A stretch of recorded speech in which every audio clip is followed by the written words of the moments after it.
Match of the day. There's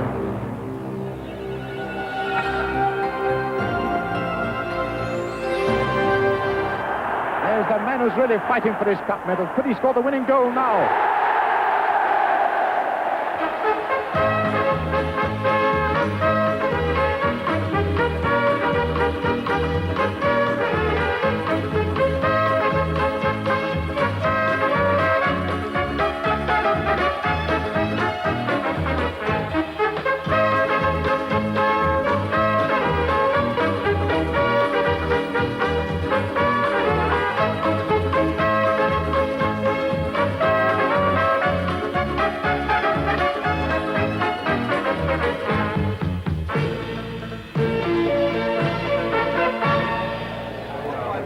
It's been an upsetting time for supporters of Manchester United. A power struggle in the boardroom, a lack of success in the league despite big signings. So today's cup tie highly significant and hugely important for the club. For Brian Clough and his Nottingham Forest team, the start of another road which he hopes might end at last in success in the FA Cup, the major trophy that has always eluded him. In his 33rd year as player and manager, will it be his cup year at last? Well, the clubs met in the competition last season in the 6th round at Old Trafford. This was the Forest goal on that occasion. And he's tricked short. Parker! A goal for the Forest! Gary Parker! Manchester United thought they'd scored in the match too, but the referee thought otherwise. McLeod, off the line! And the referee superbly placed to see. And the United players say it went over, and Brian Hill says no, and you couldn't argue with its positioning.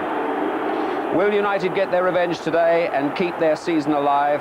We're about to see. Plus, we'll have the best goals from yesterday's ties.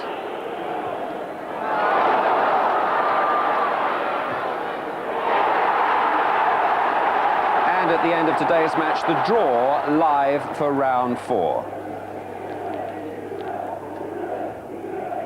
Good afternoon, welcome to the City Ground. Conditions perfect for what we hope will be an excellent cup tie this afternoon. The unhappy news for Manchester United is that England captain Brian Robson will not play in this match. He's here with the squad, but he'll take no part. He's still not fit. Now, Jimmy Hill, the words crucial and crisis are being used as far as this match is concerned for United and, of course, their manager, Alex Ferguson. What do you feel about that? Well, I don't think that's any help to the club whatsoever. I think that puts added pressure on them at a most difficult time with massive injuries and all their other problems. I think the very haste and the enthusiasm of their supporters cannot help the club at times. I think it's forced a succession of managers into spending money to try and bring them what they've been looking for so long, that success in the league and maybe in the cup. And it's that each manager has tried to fulfil those dreams of the supporters too quickly. It didn't work when Laurie McMenemy went to Sunderland. It hasn't really worked at the moment when Terry Venables went to Spurs. He made some hurried buys and now really is sort of thinking at leisure of how he's going to reshape what he's done. So it can be helpful. They're wonderful supporters, but it puts a pressure on which doesn't help. And I think it's no help today to that team to have those kind of sort of messages for the future. The manager's going to go. Right. It isn't going to help. The Forest favourites today? I think they are now that Brian Robson is not playing. I have a sneaking feeling that United would avoid defeat, but not without their skipper. And they, just the way they're kicking in, I don't know if it's my imagination, but they almost looked as if they lacked a sense of purpose in some way. They don't look like a side who's come here to do a job. OK, we're about to see what happens. Let's now join Trevor Brooking and Barry Davis. Well, let's first of all check on the two lineups. And Nottingham Forest, not surprisingly, stick with the side which came back from 2 down against Liverpool on New Year's Day. But their home form, to tell the truth, has been a little mixed. They've won 4, drawn 3 and lost 3 in the league. Nigel Jemson is going to be a player to watch, I'm sure. He still keeps out the club's top scorer, Lee Chapman. And really looking at the Manchester United lineup, really makes one note the names missing. Apart from Brian Robson, Paul Ince, Danny Wallace and, of course, Neil Webb. And if you work that out in financial terms, I suppose it's got to be something around £5 million worth of talent missing from Alex Ferguson's side. I'm sure that we're going to see Brian McClare, not in his usual role up front, but dropping back a little bit, which means that Mark Robins will play alongside Mark Hughes as a front two. Conditions very good. I walked on the pitch a few moments ago, and it's a great deal drier than it was for the match against Liverpool.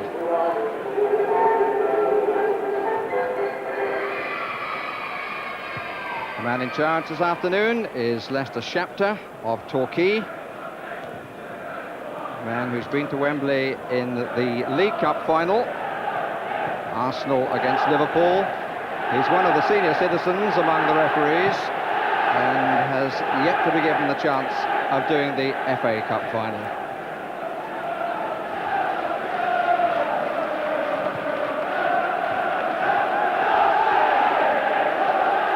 And here comes the man in the green sweater, although at the moment it's covered by a pretty healthy anorak.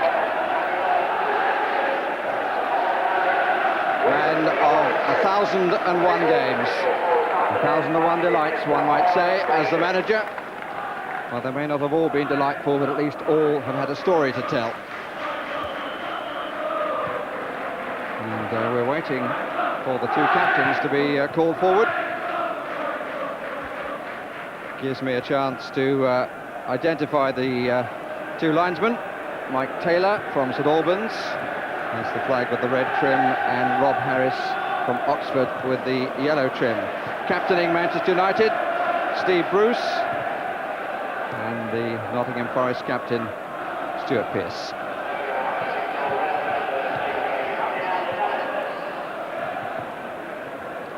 Well, with this man driving them, I'm sure that United will not lack determination in spite of the absence of Brian Robson. Stuart Pearce, I think Stuart only knows one way to play, and that's wholeheartedly. It sometimes gets him into trouble, but still I think holding off the challengers for his left-back spot in the international side. Well, the teams are going to change ends, so an opportunity for a few words from Trevor Brooking before the kick-off. Well, I suppose the main talking point has to be Brian Robson. He was very disappointed. I spoke to him before the game. It really, they say, he was really in the Liverpool game, but he did it in training a couple of days beforehand and aggravated it, and he said he's not made much improvement at all.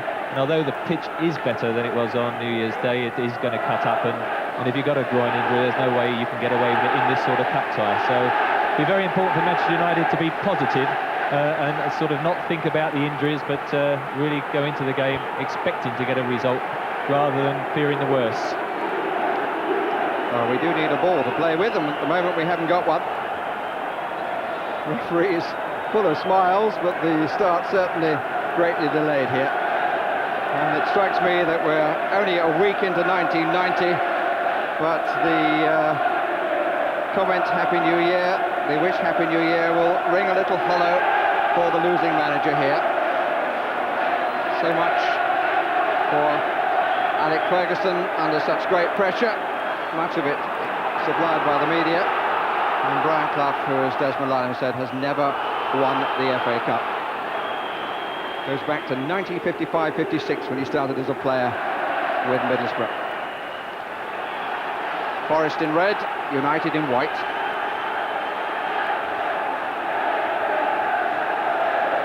Here's McClare, starting off on the left side of midfield. Steve Hodge. It's a good challenge. Brian Laws didn't really get it away cleanly. Here's McClare again. Disappointing pass from him. First foray forward by Pearce. But not a good pass to Jemson.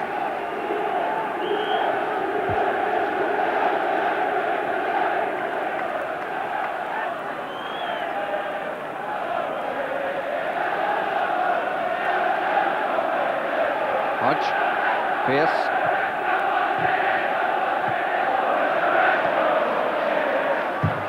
Came off Steve Chettle. Viv Anderson returning to the ground where his career was started. Another blind by Crosby. The pass is going astray in the early stages here.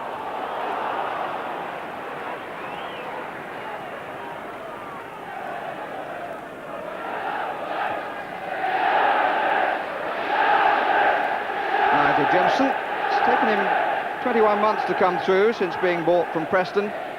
But he made his debut on Boxing Day and has made a very interesting start to his career in the first team with Forest. Steve Sutton. The player's header. Robbins to chase. Walker the cover man. No problem.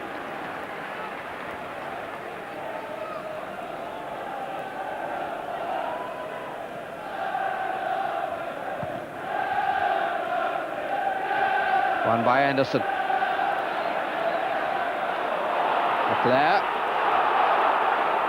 Beardsmore. Martin makes the run forward for him. It's a good one and a good challenge by Steve Hodge.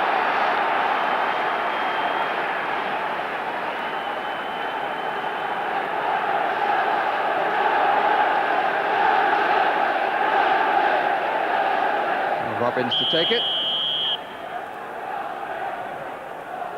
And Anderson comes forward, didn't actually get a touch to it, came off Pannister and was a good save.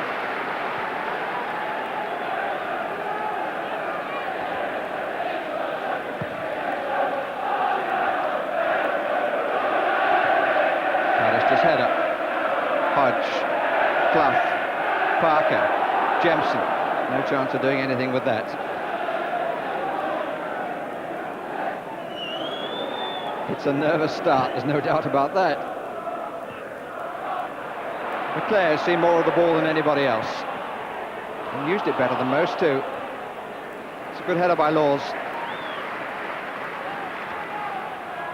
Leclerc, in fact, is going to play alongside Michael Phelan in the centre, so he is really going to replace Brian Robson's role. And they're playing Russell Beardsmore wide on the left. And of course, Phelan will be keeping an eye really on Stevie Hodge. That's a crucial confrontation in the midfield. And maybe a contest for a place in the England squad. It's a foul by Hodge.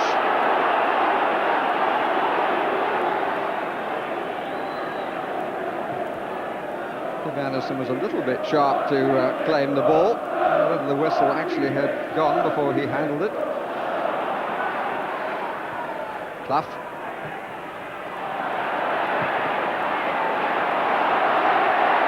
Orlickson, Iceland's Player of the Year last year. Oh, that was a pretty strong challenge by Beardsmore. And the referee has penalised him.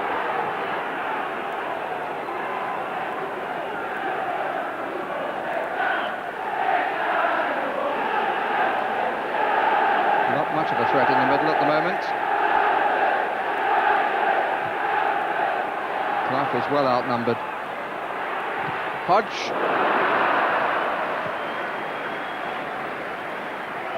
Never really looked like keeping it down. Stevie Hodge. Scored in 3 of the last 4 matches, Steve Hodge. And he's been in very good nick indeed.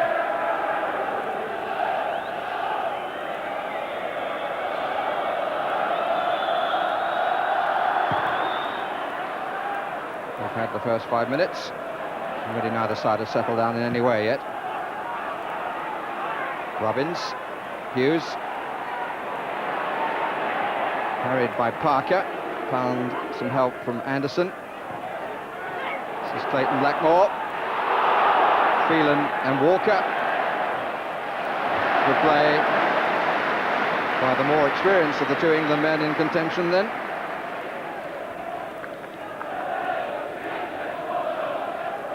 With Anderson, he was an apprentice here and made nearly 350 appearances in the Nottingham Forest shirt.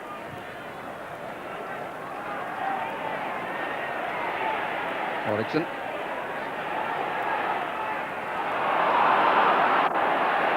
There's a little loose stuff being played, that's offside. Against Lee Martin. There's enough to get the crowd to their feet down that side though. Mark Hughes finding a different partner, and it's been one of the problems that he and Leclerc haven't really hit it off up front together. You've got to go back to the first match of the season to find a match in which both Hughes and Leclerc scored for United. Parker trying to get Hodge away. Pallister across.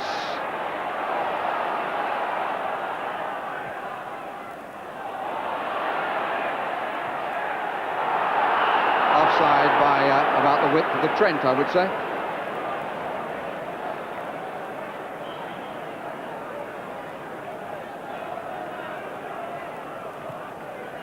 And offside at the other end too against Hughes.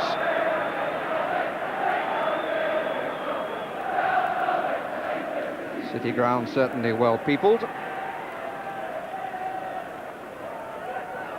And so far, the sand on the pitch doing its job. Chase for Clough, I think, will be fruitless. 2 offsides and a wasted free kick. It certainly hasn't settled down yet. Unusual to see Nottingham Forest sort of play the long ball like that. They do like to pass it through the midfield and into Nigel Clough's foot, really, where he dictates where it goes from there. And at the moment, really a settling down period for both sides.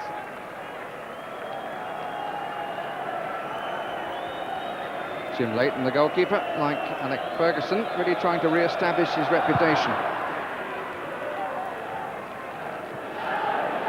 Bruce. Hughes took it well, under pressure from Walker. And there was no other route for him.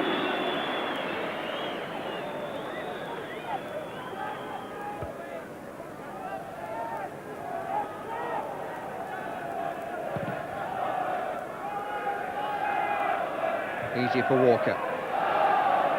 Jemson. A little bit slow.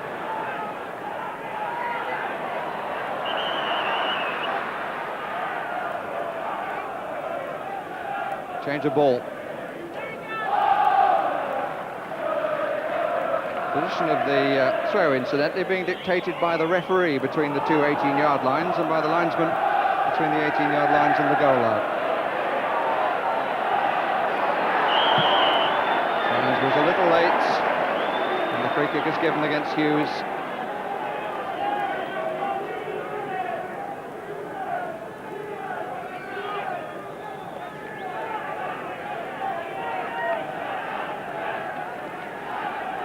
Jemson the furthest forward for Forest. Crosby down the left touch line. It's Clough. Parker trying to play it early for Jemson. Pallister's header. Bruce. Martin certainly took his eye off it for a moment. Phelan needs support left side. Good chase. But never looked likely to be successful. Russell Beardsmore.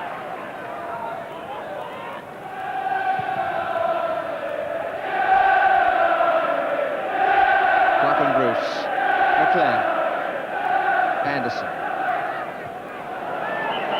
Competitive challenge by Pearce, and jumps the foul.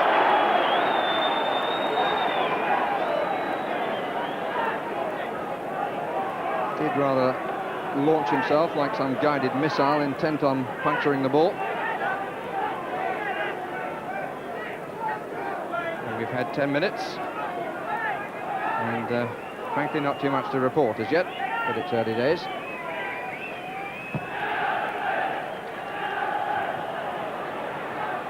Free kick way short from Blackmore. Here's Parker. Forest throw.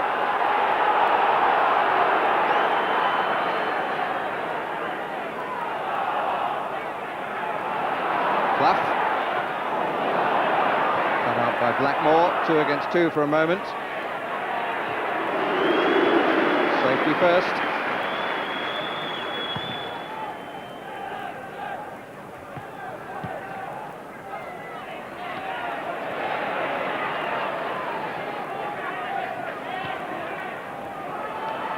United arrived at the City Ground on a run of 8 matches since their last win.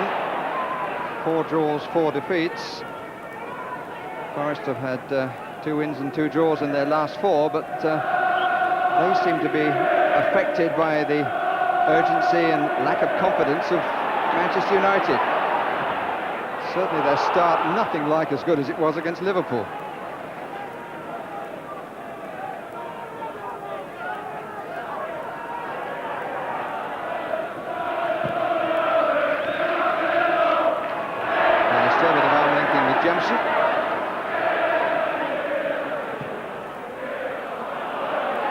Should be no way. Didn't really hit it cleanly, Pearce.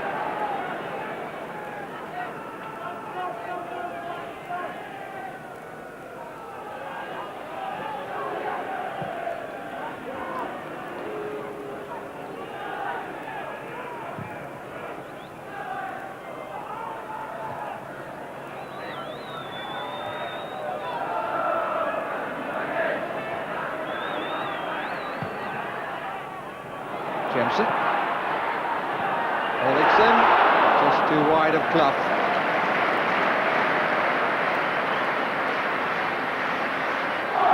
There was a semblance of a threat there.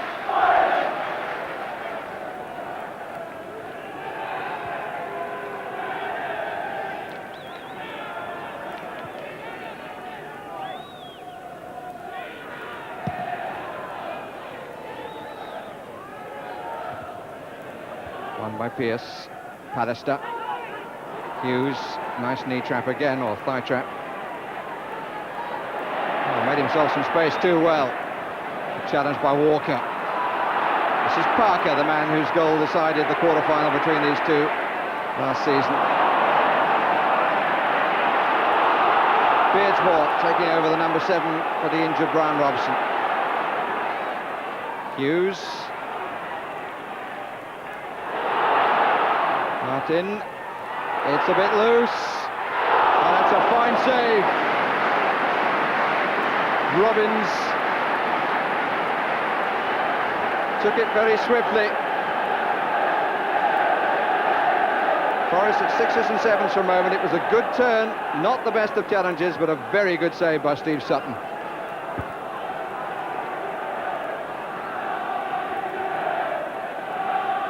Anderson's come forward to the 6-yard area. That's Pallister, and that's easy.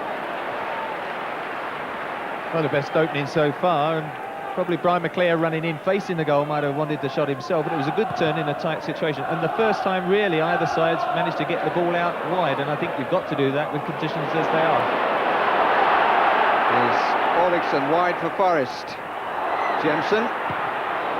Pallister's clearance, which Laws makes rather better than it was. Jemson shielded that superbly from Phelan. This is Parker. Crosby waiting on the left side, well left by Clough. Things are looking up. Crosby needs help. Pearce behind him. Early in, looking for the return from Clough, which he didn't get. Good cover by Parker. Useful ball through to Hodge. Jemson far post coming in. Olixon further over. Corner.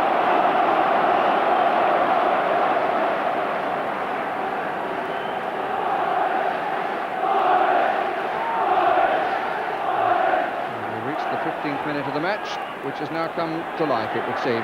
This is Crosby. Nice dummy. Blackmore who cleared. Doesn't see much of the ball yet, Crosby, but it's to the benefit of Forrest if he does.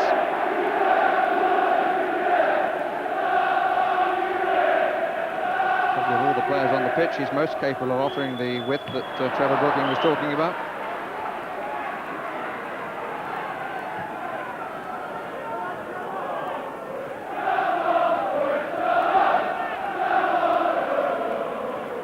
Clough.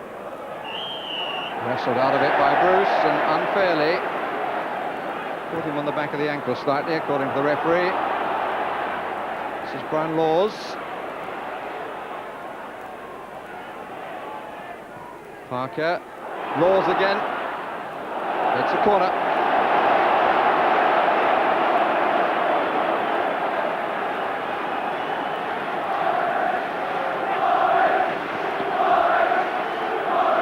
Toddy Olixon. This is his nickname for a rather lengthy Christian name. We'll take it. Hodge. Pallister's header. Acrobatics was by Beardsmore. Oh dear.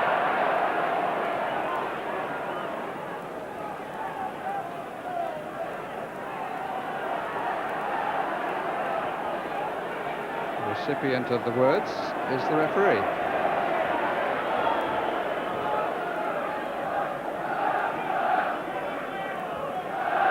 conversation still goes on, and seem to be fairly pleasant.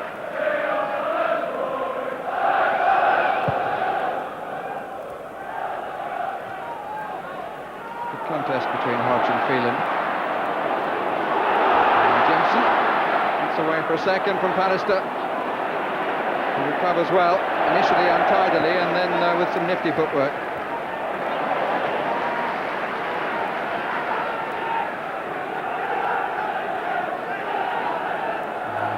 Too happy with the support around him, if one judges that expression and comment correctly. Hughes.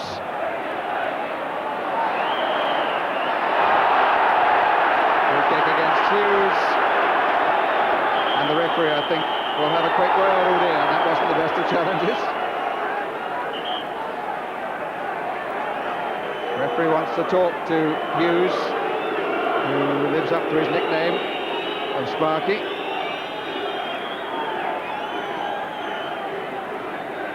I think he was a bit fired up because it was him and Gary Pallister who were having the argument beforehand. Mark Hughes wanted it over the top and Gary Pallister played it in short. I think he took it out on the Nottingham Forest player there.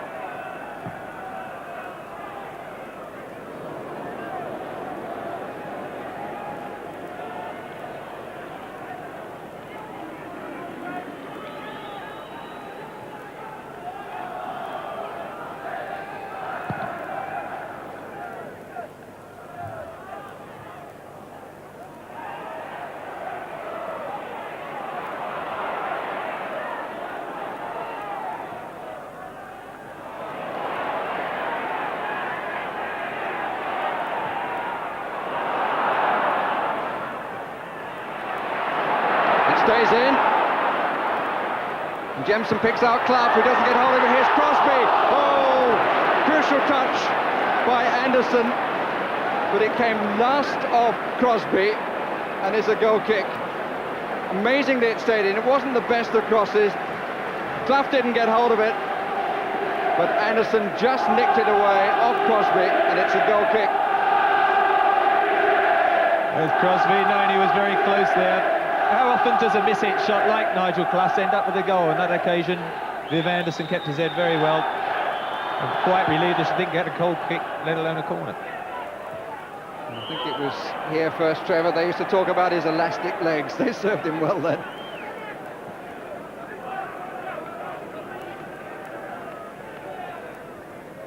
Well, certainly had a charmed life down the right touchline. Pallister with the free kick. Hughes and Pearce. Hughes got wrong side for a moment. Pearce got wrong side on him for a moment. Walker. Crosby and Phelan.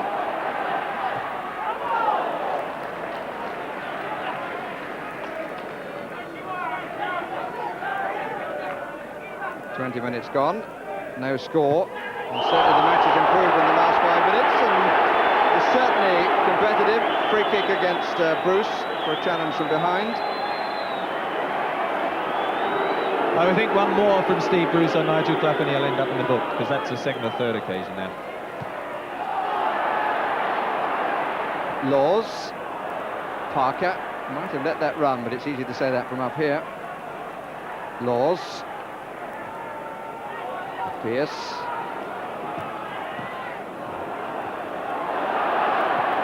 Crosby.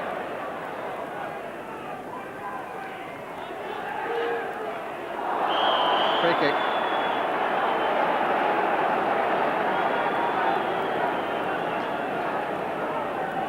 Forrest have pushed Chettle forward alongside Clough and Jemson and Hodge and Orligson. Those are the Forest players in the 18-yard area. Pearce will take it. I don't think anybody had any doubt about that. It's curling. It needed a good save. It was much, much closer to Leighton than he surely would have anticipated. But he was equal to it. Phelan.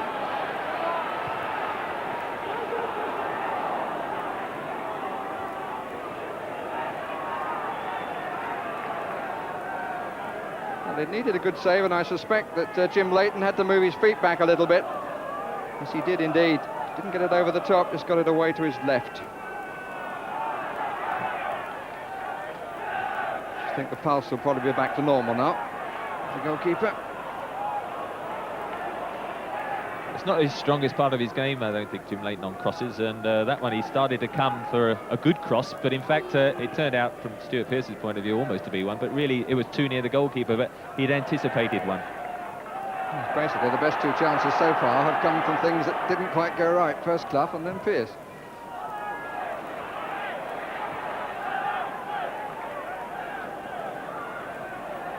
Hodge, very, very sharp in the middle of the field. Having a good phase in the middle of the season, Stevie Hodge. Finding the sort of form that he showed in the World Cup. People rather forget his contribution in the World Cup, not least against Argentina. And one of the best tackles of the tournament on Maradona. Anderson.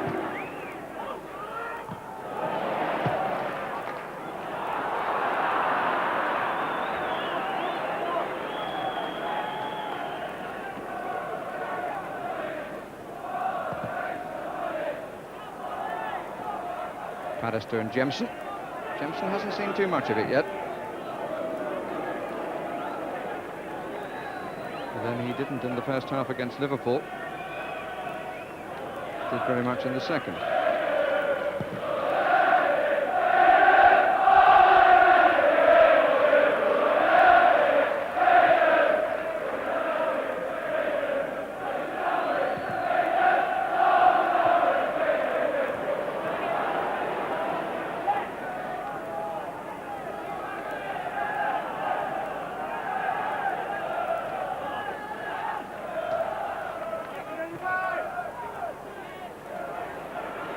Won by Hughes.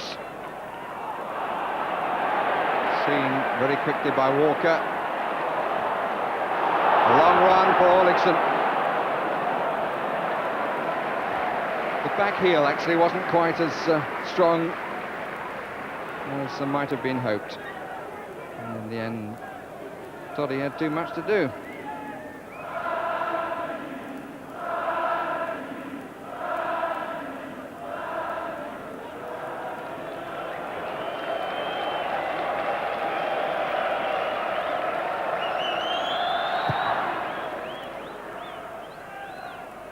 By Chettle.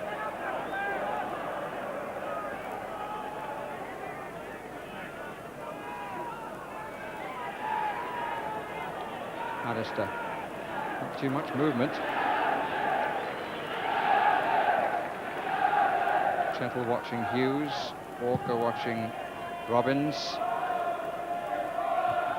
Laws with Beardsmore. Hughes certainly felt that.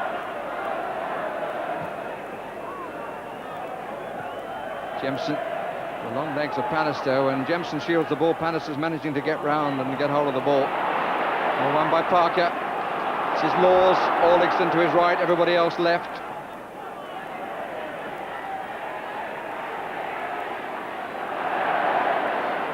Cross with the left, back by Clough. Corner conceded by Anderson.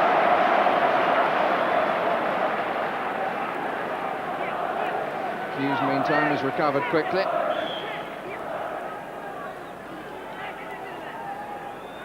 Hodge coming for the short one.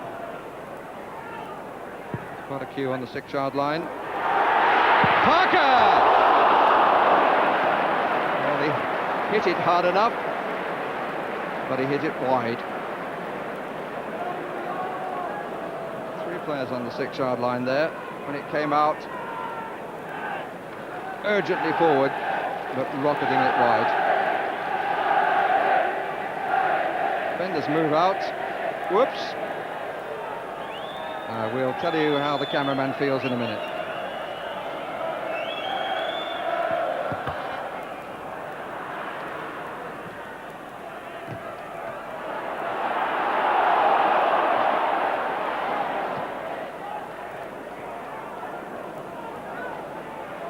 Parker.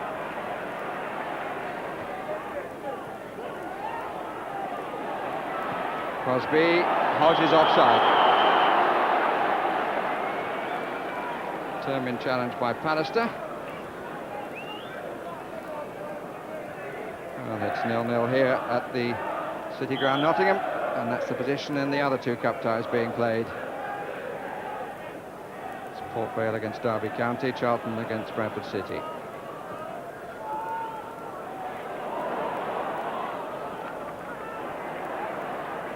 Forest just beginning last 10 minutes to get more on top. Manchester United finding it difficult to get forward as an attacking force, and once you allow Nottingham Forest to start to dominate, really Hodgson in the midfield along with Parker, the two that are starting to feed their forwards. This is Hughes, they've got a man over, Clayton Blackmore, number 8, 4 running left. And Chettle will be very happy that that curled away. He just flashed the left foot at it. Could have gone anywhere. Blackmore suddenly finding a bit of space with 4 colleagues running to his left.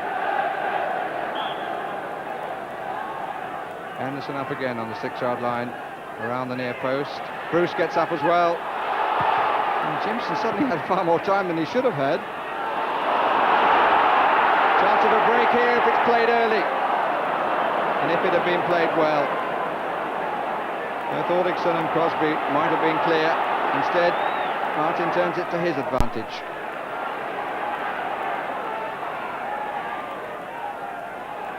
Bruce.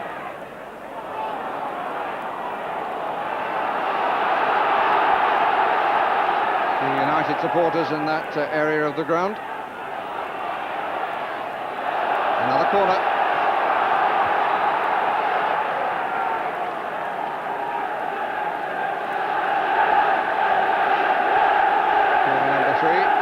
They've all been taken by Mark Robbins on that side. Bannister on the near post. Too high for him. Another corner. Came off Chettle, I think.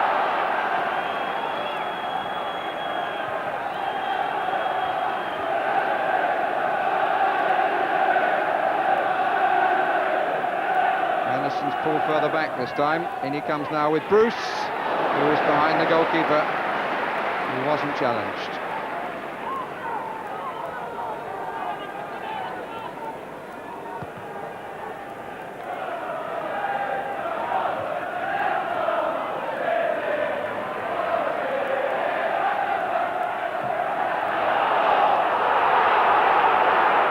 Forest ball given. So the referee taking the position. The throw has to be in line with where he's standing. That's what he told the teams before the match. Between the two 18-yard areas. Pierce had to be a bit hasty, and the referee didn't like the challenge of Blackmore.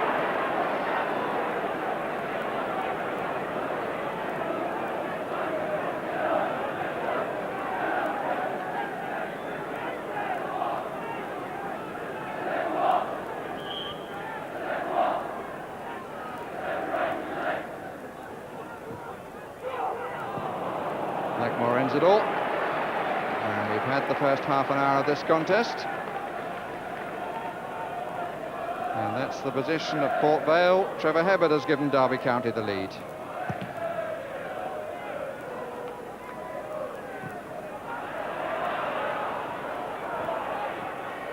Parker. Just a moment then when he played it, but he didn't want to.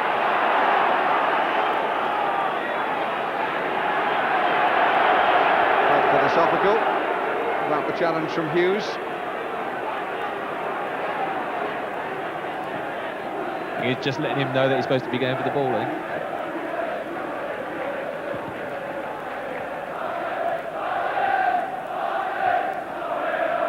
Actually, Mark Hughes is a very good definition of aggression, isn't he? Leclerc gave impetus to the attack. Again, 4 to the left. Again, a poor ball in. And a poor ball out too. Leclerc's shot. Phelan. Too short from Anderson.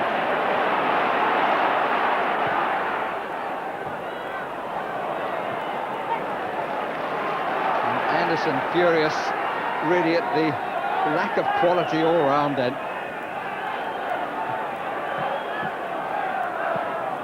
Bannister. Better. Beardsmore in possession. Blackmore to the right, 2 to the left. They actually had a man over for a moment, United. Crosby. He's just the challenge of Beardsmore, but where's he going? Hodge. The boss's son. Laws. Orlickson on the touchline. 7 involved in this attack. This is Parker. Trying to find a goalkeeper off his line as the United defence backed away from him. The final ball has been pretty poor with both sides, particularly the last 5 minutes. Manchester United, 2 or 3 good crossing opportunities, although to be fair to Clayton Blackmore, wide on the right, it's not his favourite position, and at the moment he's being asked to play out there. Here comes Pearce. That's what you call a strong header.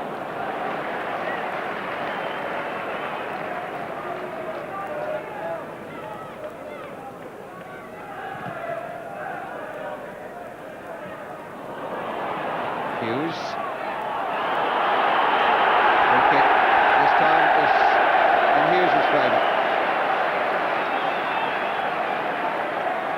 Inevitably, with the team struggling, goal scoring has been a problem for United. Failed to score in 12 of the season's 24 matches, and that includes 4 of the last 5. Anderson is forward, so was Bruce. That was McClare. Oh, might have been again if Bruce hadn't got in his way. Hughes trying to bore his way through, and having a passing word with the linesman.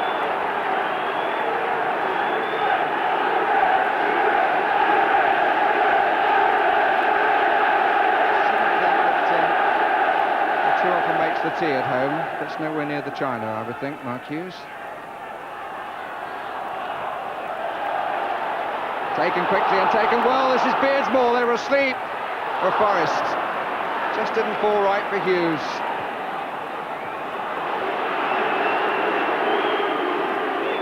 Anderson. Phelan. Blackmore. Looking for Hughes. And Sutton deciding to fingertip it away for the corner. In front of his own press. Ben Bannister near post. Gets the back flick. This is Bruce. That's a good save and a foul by Bruce. Bruce saw the goal yawning and was so eager that he was way off the ground when he made contact with the goalkeeper. It's the first time, I think, that they've got a knock-on for the player coming up. Up comes Bruce, number 4, and the arms were up. Certainly a foul, and look at the excellent positioning of the referee. Yeah, it was a foul. Gary Pallister is the one who flicks it on. He just gets probably a bit too much height, so you've got to wait for it to come down, and there, the hand up first. Definitely a free kick, but Forest must be very conscious not to give too many corner kicks and free kicks away, because there's no doubt with Pallister, Anderson and Bruce, they have got an aerial advantage, United, and certainly the last few minutes they've crept back into the game, and still both sides waiting for the breakthrough. We've had 5 corners from that side, United. It's probably the best one yet.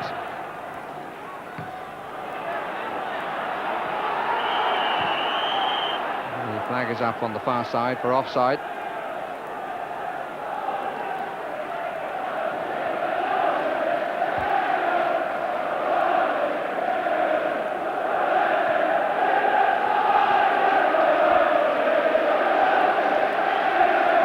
Of enthusiasm from United supporters who have had to put up with a lot this season, and by no means all of it from their team, who've also had to live with the problems in the boardroom over which they have absolutely no control or say. Especially tough for the manager, Alec Ferguson.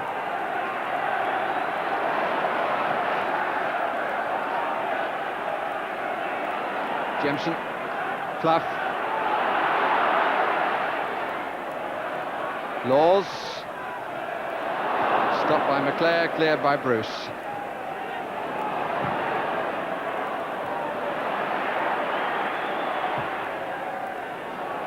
It's a great ball over the top.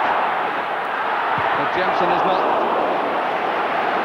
never looked like getting ahead of his marker, but what an excellent pass by Des Walker.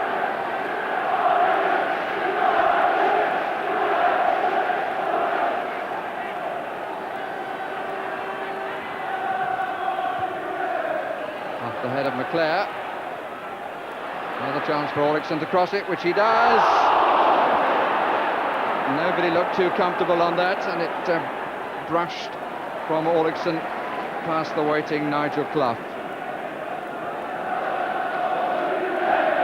Clough, who's really not been able to provide the focal point of Forest play, which he does so often.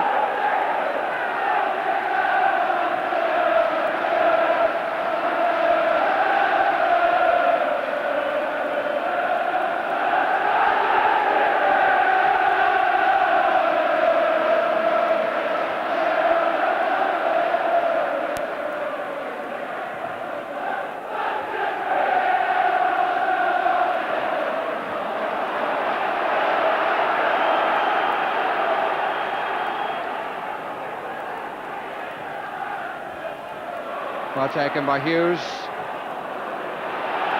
And the danger well spotted by Hodge.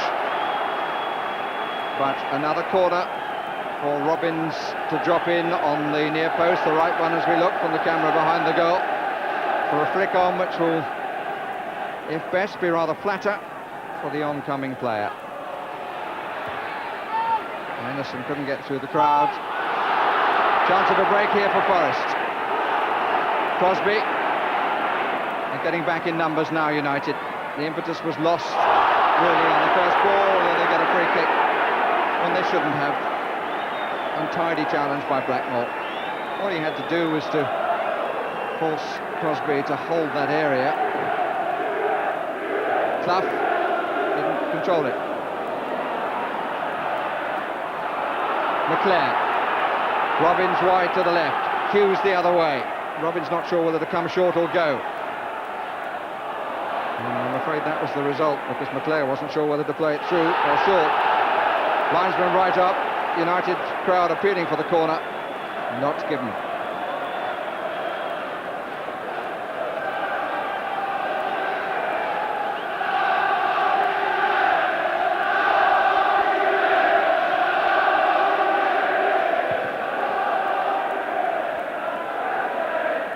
Score from Selhurst Park. Brian Timian has scored from the penalty spot to give Bradford City the lead over Charlton Athletic.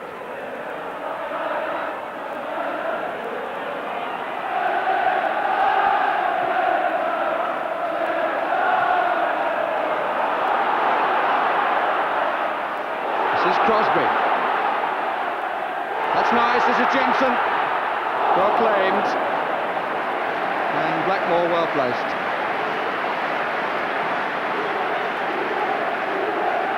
Another gaunt expression of Jim Leighton.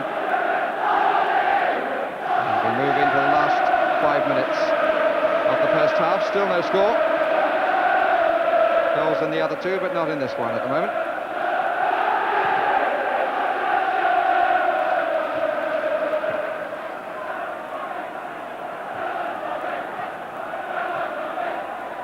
Misplaced by Phelan.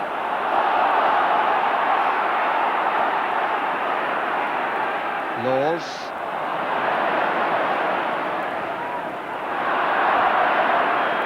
Well, we've got 3 or 4 minutes of the first half to go. That really little move there just about sums up, I suppose, the quality of the football in the first half. It's not been very good. It's both sides a little bit tense. The final ball being given away. The crossing has been very poor, and it's meant that both goalkeepers have been quite comfortable throughout the first half. First time Jemson's been able to turn and run onto the ball. Clough not able to get the pass through to Crosby. Seems to me, Trevor, that the tension that United must feel has affected the play of Forest just as much. I think United are just trying to make sure they work very hard, keep it tight, particularly in midfield. Michael Phelan's very conscious as Siege Hodge runs forward. And then Nigel Clough in particular hasn't been allowed to get back in the game. And of course, Pallister and Bruce keeping things very tight, but they've never got men forward, United, and so it's been a stifling game with few chances either end.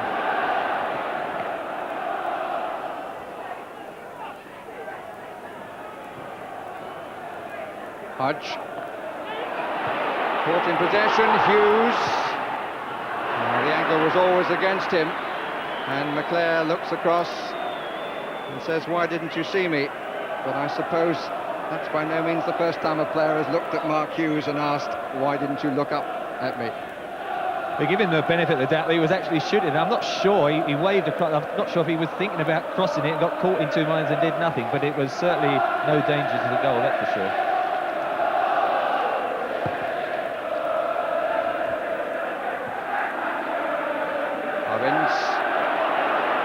This is McClare. Didn't really have support, which is why he turned. Blackmore. Hughes. Square is Anderson. Forward was Phelan. Covering was Hodge.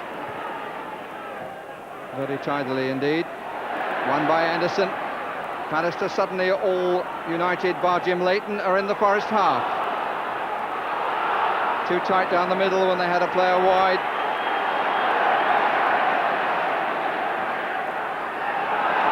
Clough taking it away from the pudding of the middle. Good pace here from Laws. Aldrichson to the right. Jemson down the middle. Mind to be made up. Free waiting. This is Aldrichson. Did he hold it in? Yes, according to the referee. No, he didn't. The linesman says corner, and I must say, I think the linesman was right. Seemed to me that he slipped on the surface and took the ball out, Jim Leighton.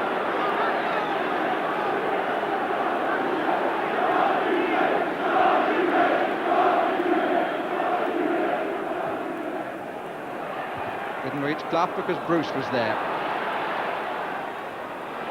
Into the last minute of the half. Walker finds Crosby. Anderson invites him to go down the line where Blackmore is, and then Anderson just cuts off the attack before it even reached the prime.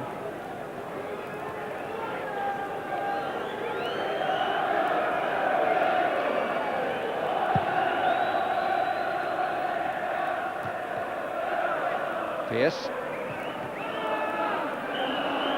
Offside against Jemson. United are pushed up very flat indeed. About some 20 yards or so from the halfway line.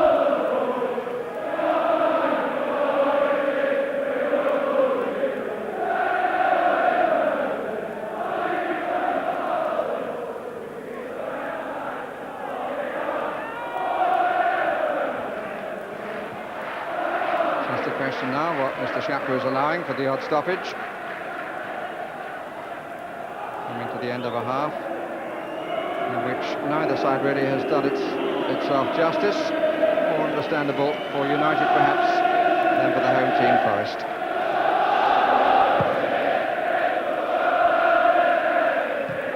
A wrestling match between Robbins and Walker. Free kick against Hodge. Probably the last chance of the half for someone to do something productive.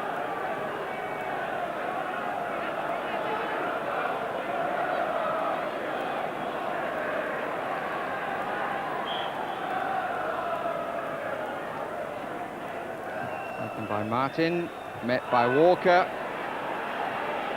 Phelan. Hughes. Thought about the shot slightly earlier, found a cross which was not a bad one, if slightly close. But the half comes to an end with a blank score sheet, 0-0.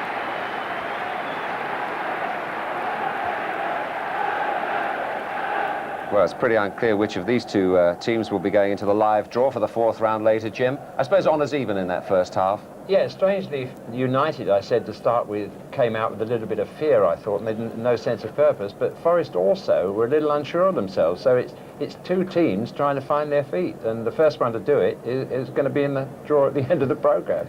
Right, we'll have some more thoughts on that first half in a moment or two, but of course there were some great cup ties yesterday, outstanding goals, some good goalkeeping and upsets. Let's have a look back at some of those moments now. There were a lot of mud-stained goalkeepers around the country yesterday. Aston Villa's Nigel Spink was one who contributed to the high proportion of either-ors in today's draw for the fourth round. Villa were away to Blackburn Rovers. They're the team in blue and white, and Spink made a vigorous contribution to a tie full of incident and excitement. Bailey. Oh, he skipped past Sully. Three waiting in the centre for Aston Villa. Olney, goal!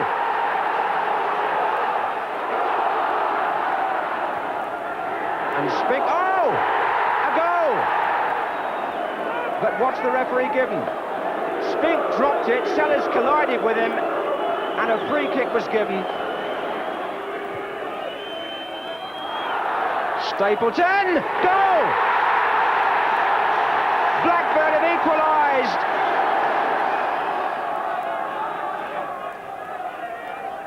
Nielsen, oh, and in Norman Royd! Off the post and in, and the big lad's got it. Reed. Sellers flick, Nielsen's header out, back in by Miller. Stapleton's there. Oh, it's been deflected and it's gone in! Scott Sellers had the shot. There was a deflection, but it's 2-2. In nearly 12 years with Stoke City, Peter Fox has won many games for them. He was doing well again yesterday against Arsenal, until this. Quinn finally breaks the deadlock. By comparison with Fox, Swansea's Lee Bracey is a 21-year-old novice, but he kept cup holders Liverpool at bay. It's come right through here to Rush. Rush has laid it off for Nicol, and a beautiful touch over from Lee Bracey.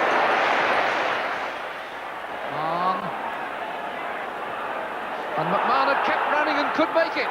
Bracey got his body in the way and was entitled to the luck a second time. Last year, it was Sutton United. This year, it was Northampton. Steve Berry came in at the near post, out went Coventry City. Shock of the round victims for the second successive season. And you could tell it was the third division side who won by the celebrations. Cans of lager, not bottles of champagne. Southampton wouldn't want their victory at Tottenham called a shock, but that's how it seemed to Spurs. Matthew Le Tissier scored the first. Barry Horn made it 2-0.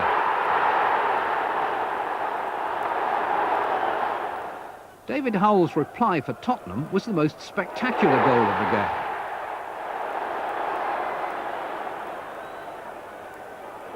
But after Bobby Mims had saved Le Tissier's header, Rod Wallace sealed it for the Saints. West Bromwich Albion beat Wimbledon by pace, according to the losers' manager Bobby Gould. Don Goodman's pace for the first. Gary Robson with a typical family flourish at the finish. The second goal came from Kevin Bartlett's pace and another positive shot. Out go the cup winners of 2 seasons ago. Brighton had gone 4 games without a goal until Luton arrived, managerless and seemingly low in morale. From 2-1 down, they just crumbled. Robert Codner made it 3-1. Alan Kirbishley's second of the season completed a happy afternoon for Brighton. Luton may feel it can't get worse. They'll find out next Saturday. They're at Anfield. Not the best of weeks for Lou Macari either. The FA are going to investigate allegations of betting on his former club Swindon. His present team, West Ham, went out to Torquay United. Substitute Paul Hiron scored with virtually his first kick.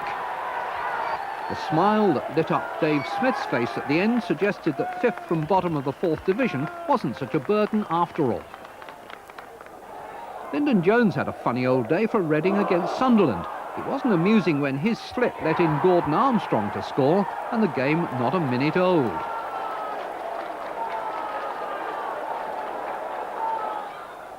But an hour later, along came Jones to equalise. It was nearly 10 months since he'd last scored, but having remembered how, he waited no more than 5 minutes to do it again.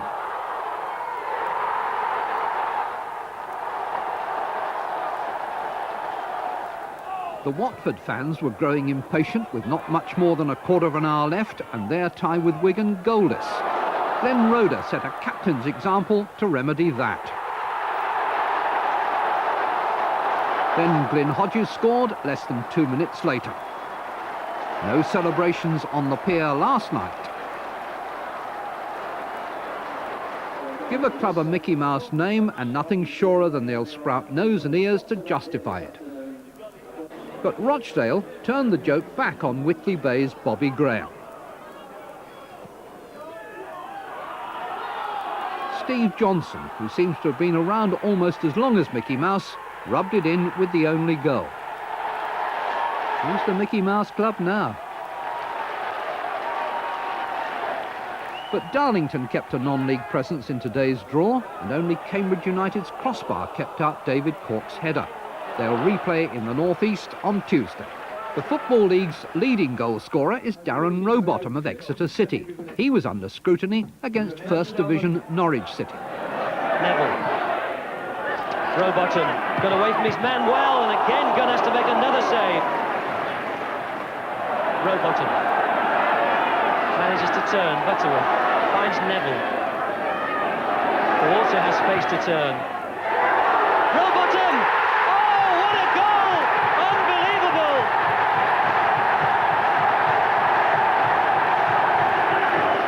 Well, now, what can Norwich produce in these last 4.5 minutes? Bowen. Flick! Oh, it's one apiece! Oh, dear!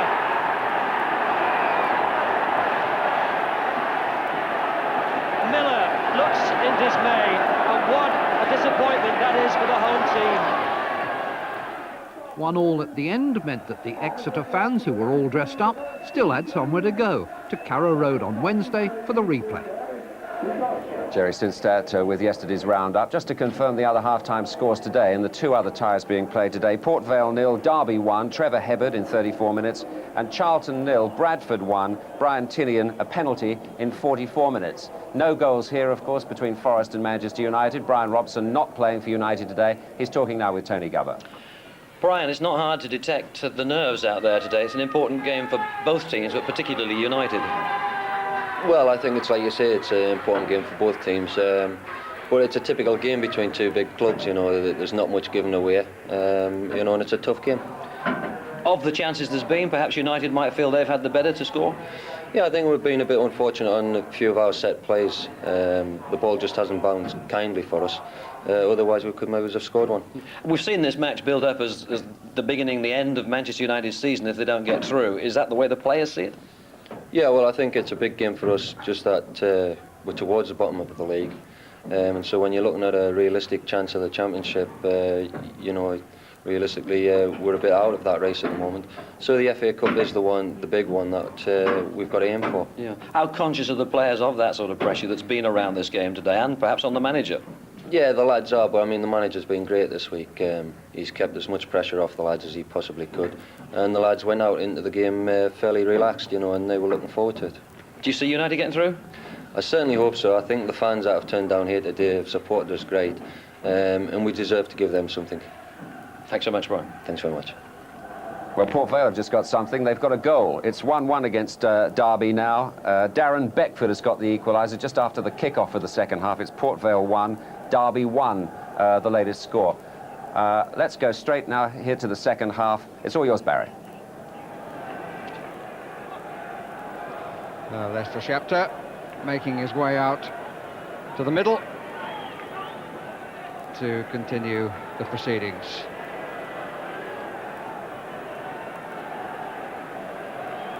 He's been full of smiles all the way through, but the game hasn't quite matched them, I don't think, as yet. Alan Ball was talking yesterday about first half teams feel each other out. I think that in this case, both teams have been trying to find themselves.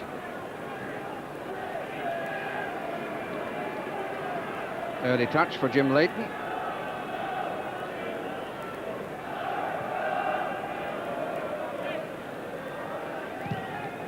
Very deliberate clearance. No free kick given. Taken by Hughes, and here's a chance for Robbins. He delayed when he surely should have not have done so, and an opportunity goes away. Hughes needed to be in two places then, both carrying the ball and there for the shooting chance, though in my opinion he was a little bit lucky to get away with being allowed to go on with the ball in the first place. Pallister, slight change.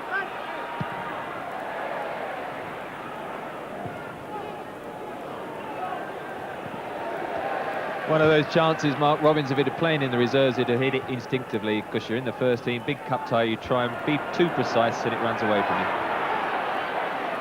Parker.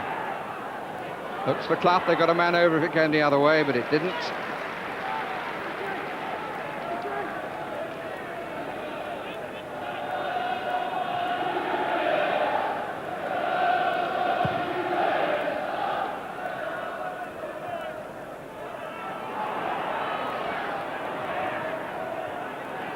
Walker.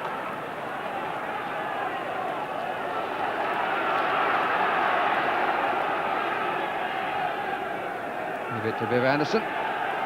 Used to better throw the ball some considerable distance, but doesn't need to there. To Blackmore. Given away immediately. Feet were fairly high.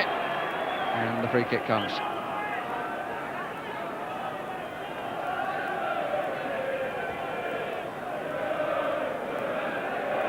Pearce.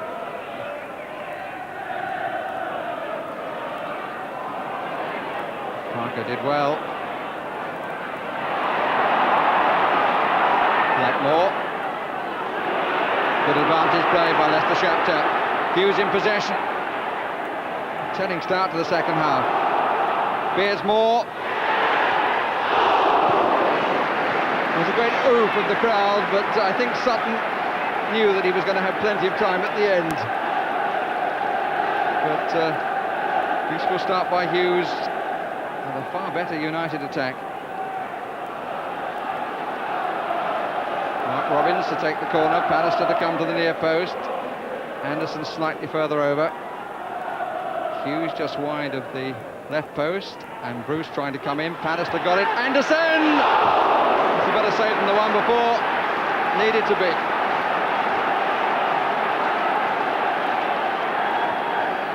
Move that much more around the box. Good header by Anderson, but well tipped over. Pallister in the usual position. Anderson trying to find a gap. In comes Bruce. It's a good header out. And the free kick against Bruce.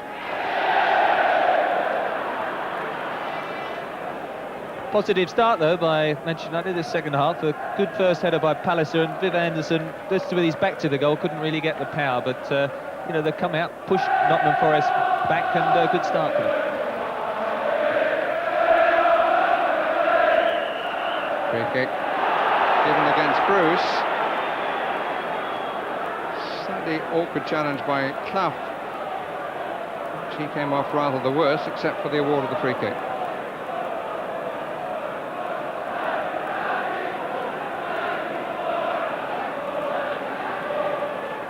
Pearce placing it alongside Parker. I don't know whether he fancies a crack from here.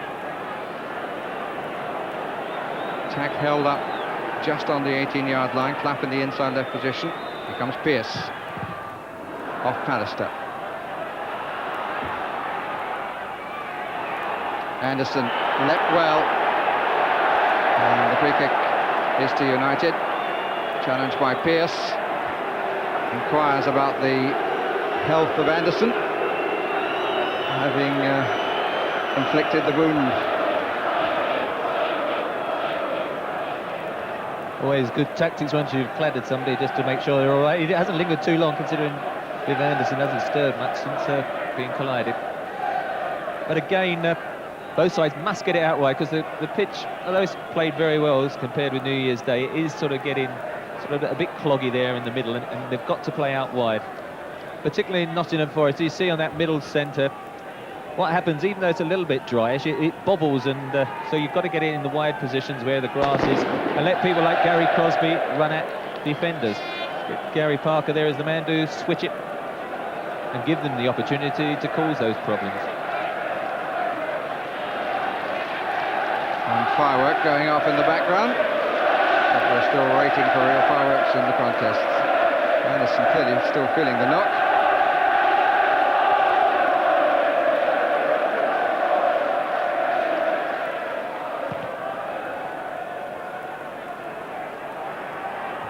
Pierce makes it his again. Blackmore.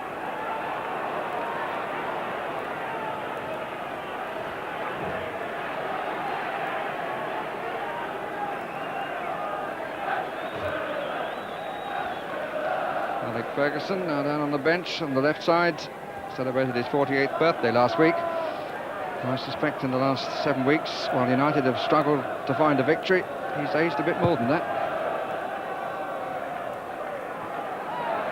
Offside against Jemson.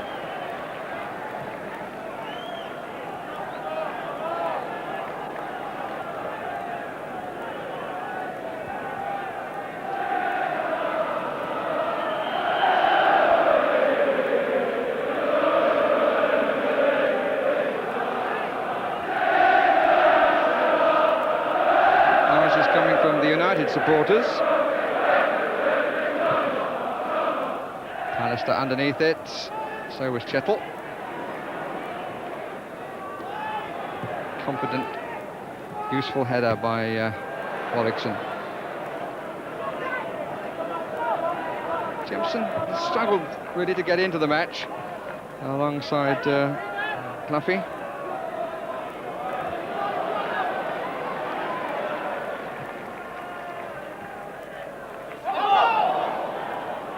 They will appeal for it, of course. Clearly a Forest ball.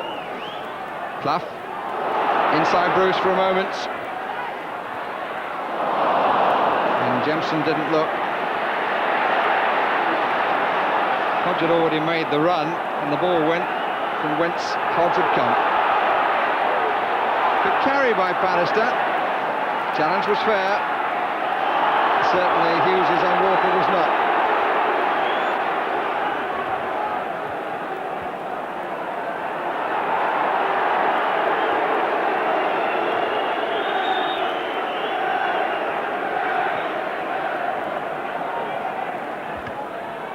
Parker.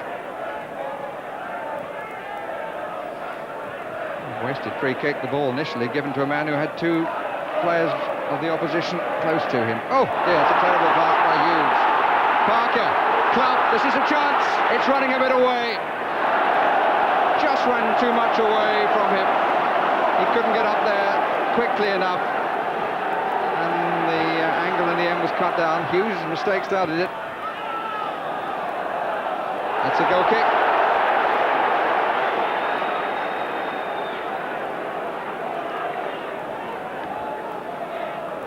I think that was a polite way of disagreeing by Nigel Clough.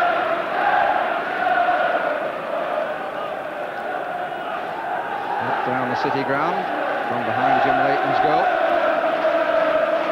Shot out of an evening sky. Chettle called for it, got it. Crosby nearly did too.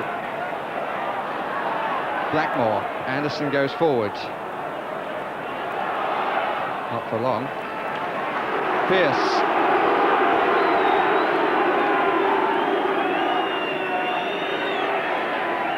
Hodge. Certainly wild challenge by Blackmore. Great advantage played by the man in charge. Hodge. Jemson near post, got a little touch back to Clough, surprised him. Play by McClare. Hughes trying to get away from Walker, and he has done so. Robbins getting into the area.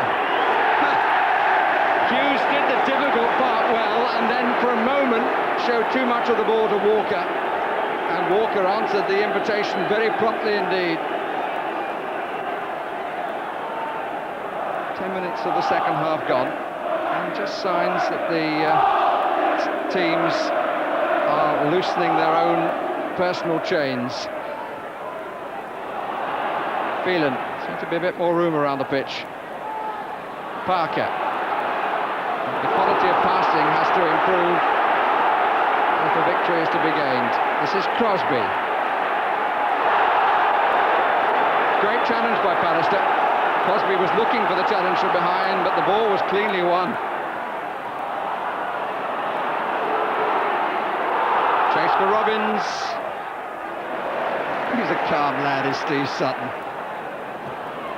Orlickson. Kept in by Martin. Hughes, he's got a lot of room. And here's Robbins. And did it get the deflection? Was it Robbins or Pearce? I think it may well have been the fullback. But Robbins for sure will claim it. Well kept in here by Martin. Hughes had more room than probably at any stage in the match. Just played it in. Robbins was unmarked. Pearce tried to come in on the far side. Definitely the goal scored by Robbins. The challenge was slightly from behind by Pearce. And really, Forest were totally asleep. Hughes was given room, and Robbins, the scorer, was not marked. Manchester United have a 1-0 lead. The goal in the 56th minute.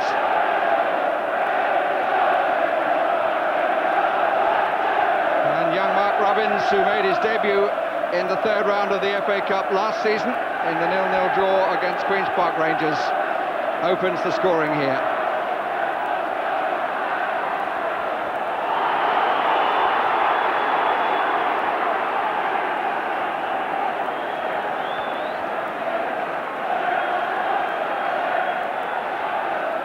Clough almost got it through, but not quite. Robbins again.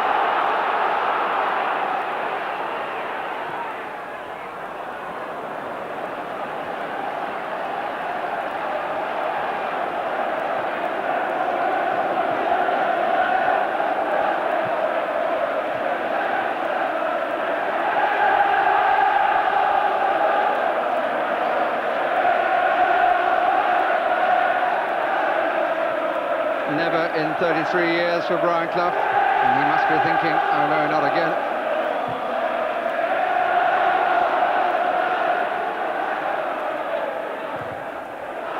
Comes to Clough, there's nobody in the middle.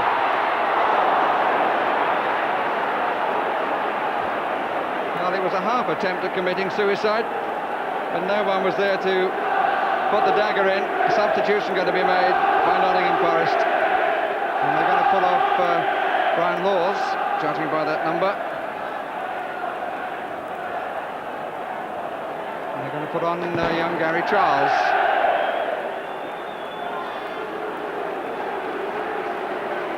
That's a defender for a defender. Here comes Brian Laws, replaced by a 19-year-old lad from London. Yet to have a handful of appearances, couple of substitute appearances this season. Here's a third.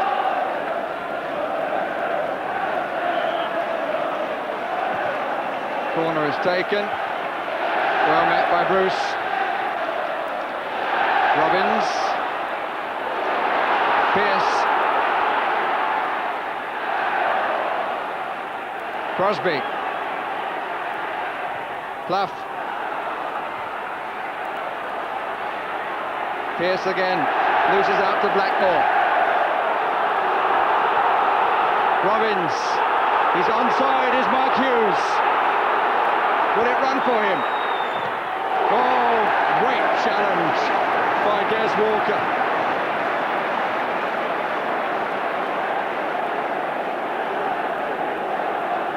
Had to make about 15 yards then, Des Walker, in an angled run.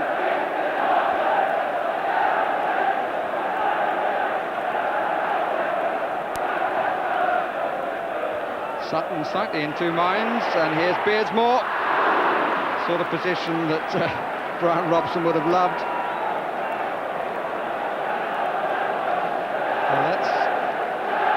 look back again on the goal. Poor Toddy Orlickson, they're losing possession as he did against Liverpool for their second goal Monday. Great ball in, and it just bounced up nice. Mark Robins, not very tall, and the pitch kind to him there, popped up and a little nudge, and it bounced in. And here's Orlickson again. Jemson. Charles on the right side. Oh, he fooled them all, Jemson. Met by the head of Bruce. Promising comeback this by Forest. Parker, Clough, Pearce, Clough. Finds the wide man, Crosby. Came off Pallister. And I think that's the first time in the match that Nigel Clough has managed to make two passes precisely where he wanted them and found the wide man, Gary Crosby. He's never had the time or the space to control the Forest attack, but he did then.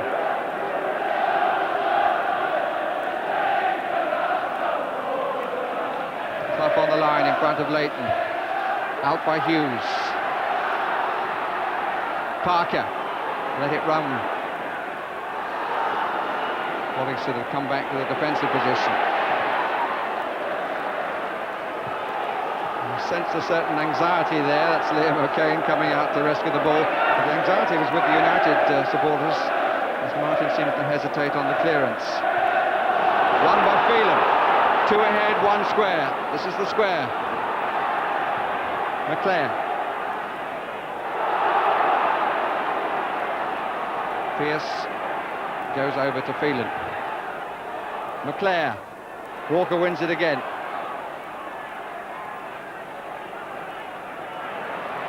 Crosby. Comes back to Phelan. Shettle. Parker. Charles. Looks to have a bit more pace than Brian Laws. And of course, offers a fresh and youthful pair of legs.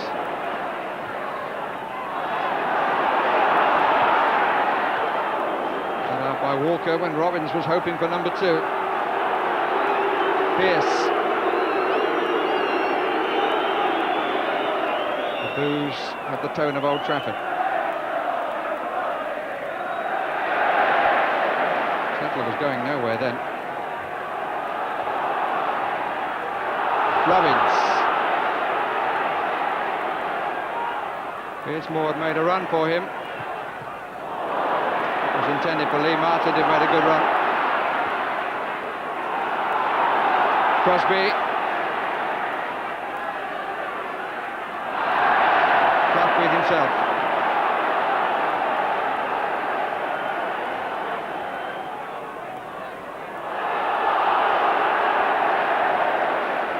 United's free kick. Gary Charles there is a sort of fleet-footed fullback. It's surprising he got Terry Wilson on the bench as well. When you go 1-0 down, I would have thought Brian Clough might have been happier to bring a forward on, but of course 2 defensive players on the bench means he had no option really. But we're really not suggesting that Brian Clough would do the obvious, are you? So often he does things which surprise people. So often over the years it's worked. Bruce, Pallister, Orlickson. Wasn't kept in.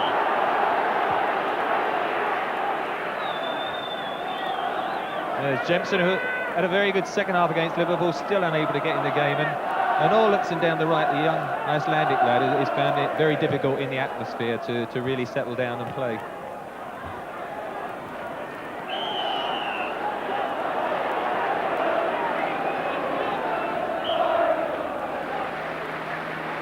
Bruce and Anderson both going forward. Bruce checking that Phelan stays back. Both taking a position on the far side.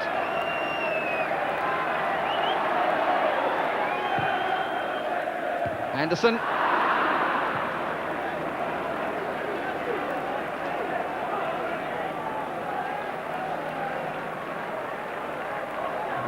No real real reaction on Alec Ferguson's face, the most beleaguered manager in the game. The feelings must be rather different next to Liam O'Kane.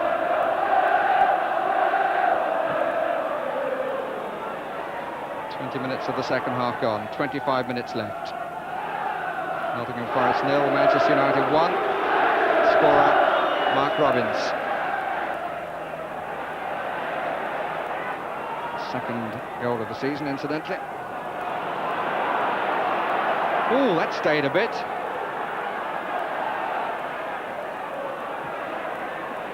Charles. He's a very confident young man. Chettle didn't really make it. Chettle has stayed down as the other number 5 Phelan sets up the United attack. Early cross covered by Walker. Had another fine game for Forest. Is that really emphasised?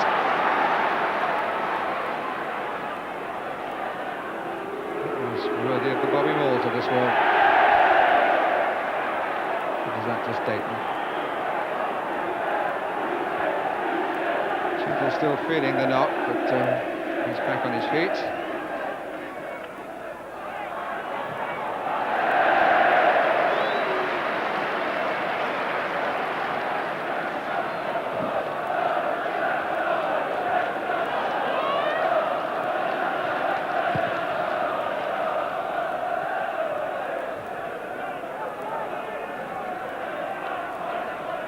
Alistair pulled his man completely. That's a lovely touch in by Robbins. Now he's got to battle a bit for it. Martin to help. 3 waiting for a cross. Oh, he's done well again. McClare would have been one of those that would have taken the net away from the posts. Here's Crosby.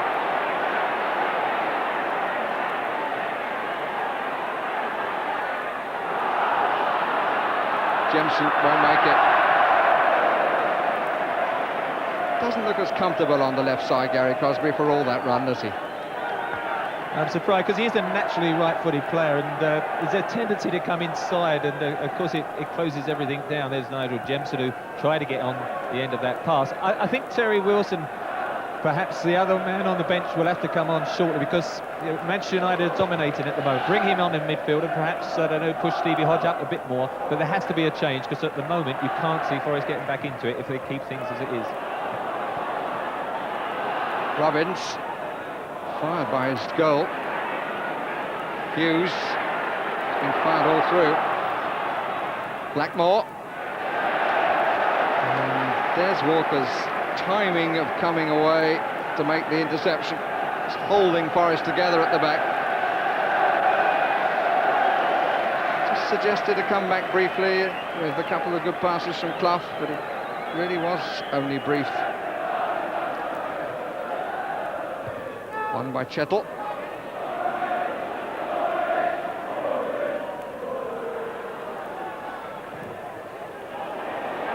Sutton adjusting his position. Oh, golly, that was a great deal closer from Patterson than the goalkeeper surely thought.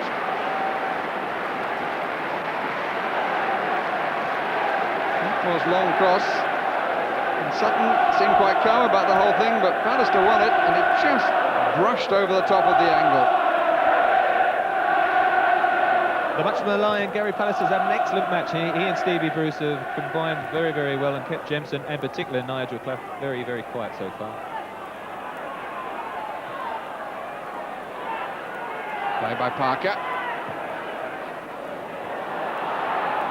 Jemson going for the head when on the chest might have been better for him, but probably was more difficult to do.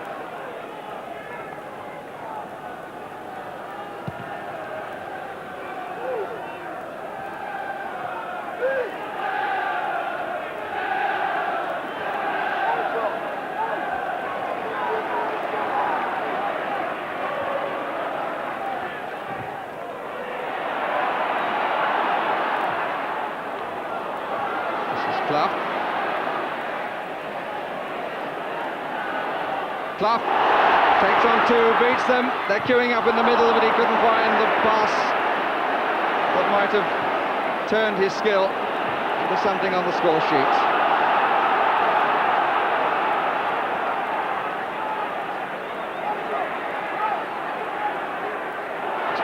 Left here, and in the other two matches it's 1-1 between Port Vale and Derby, and Bradford City are beating Charlton at Selhurst Park by the only goal of that contest.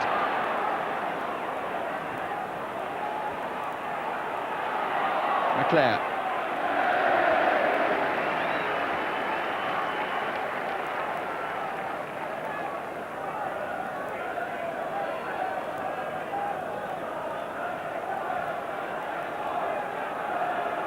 A rare moment for Manchester United in recent weeks, just to take any sort of sting out of the game. A rare advantage for them.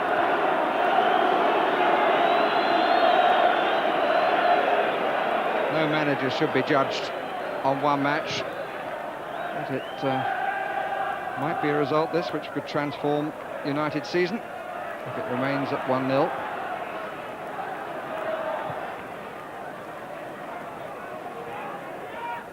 Martin.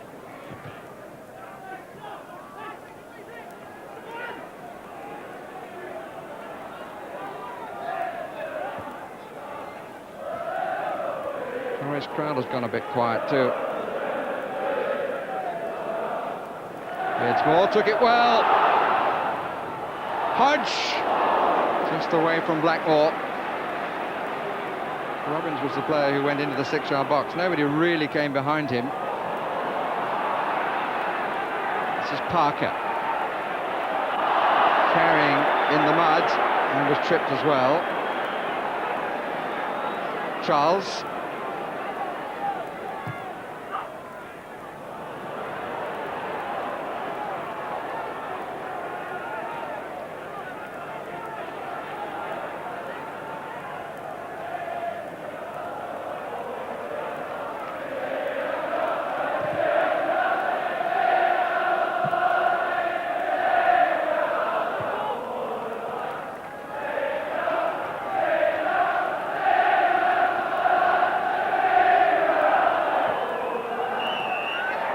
Given against Walker, about which he's not too pleased.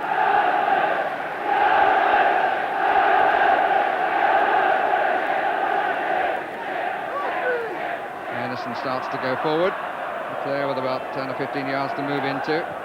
Blackmore's wide to the right, but not quite there.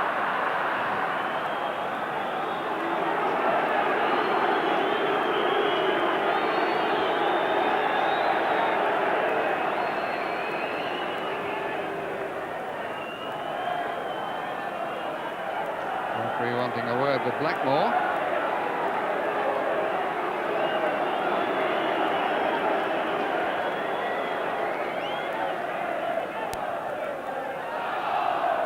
Pierce. Taken by Hodge. Clough. Charles. First time balls, but the last one was a poor one.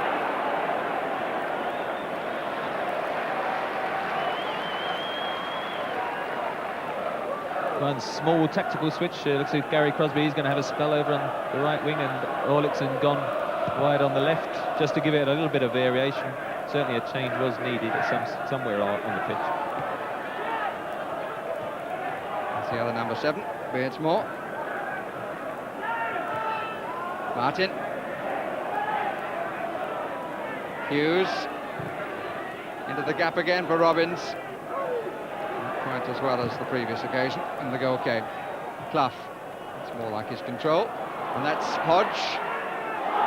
And this is Crosby. They were playing the offside and he wasn't. Good save, Jemson. Still well in play. Orlickson. It's a poor cross, really. Jemson!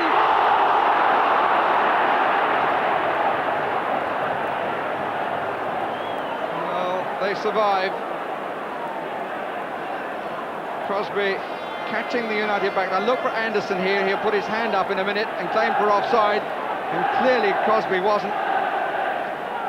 Leighton came out well to parry. And Anderson got the foot in. And Orlickson finally getting the cross in, and Jemson on a tight angle as the ball came to him. Interesting that Leighton was in fact moving to his right, but the ball was wide of the post from Jemson's viewpoint.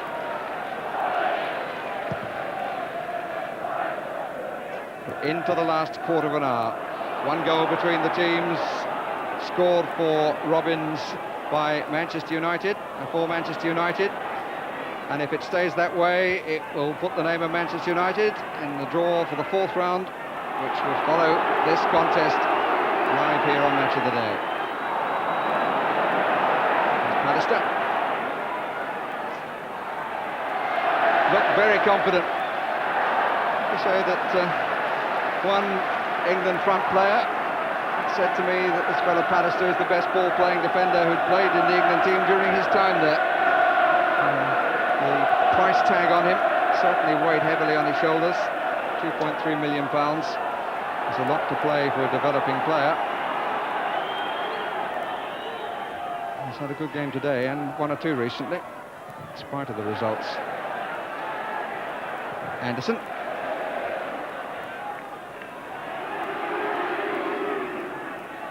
Good early touch by Hodge. Clough. Hodge didn't continue the run for some reason.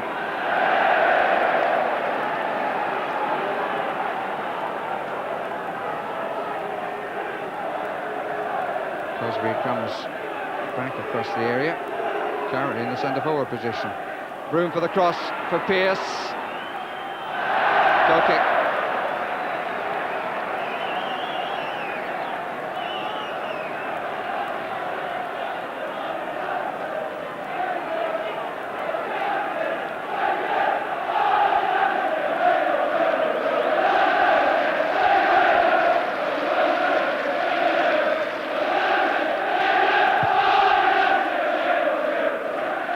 Pearce wins it. Clough. Hughes. McClare. Space on the left for Beardsmore. Early run by Martin. Walker across. Another fine challenge.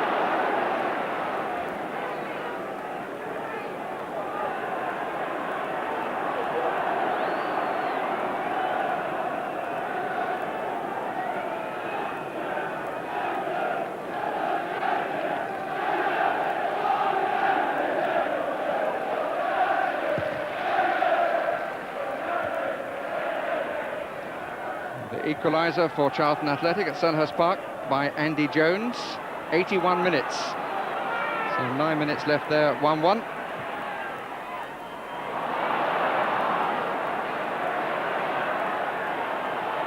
And there are 12 minutes left here at 0-1.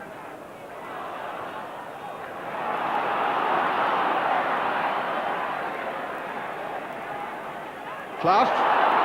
Pallister alongside. Clough had to get hold of the ball. Now what about that?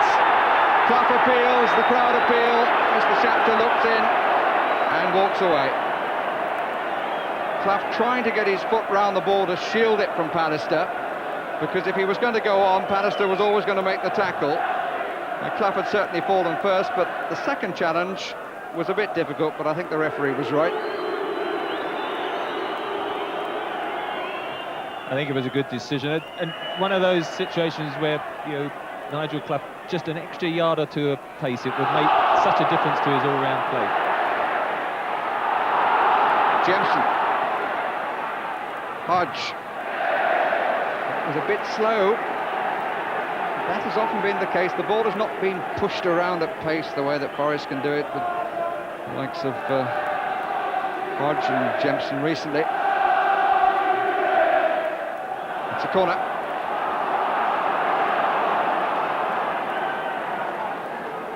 I think, Trevor, when Brian Clough's team don't push the ball around in the way that he would wish, the lack of pace of his son is more obvious. Pearce with the cross, punched by Leighton, long distance, missed by Parker. Charles. Orlickson's cross, well claimed.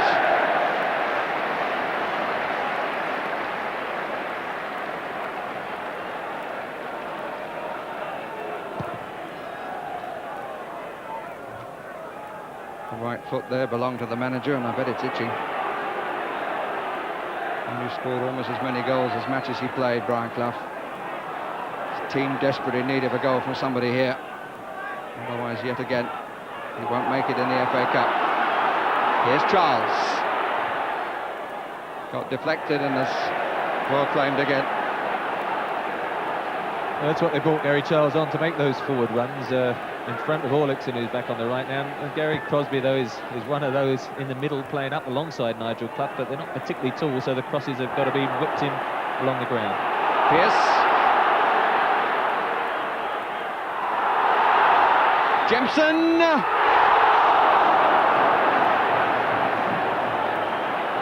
Agonisingly across the face of the goal from Forest's point of view. Happily from Jim Leighton's and United's. It was a precise pass.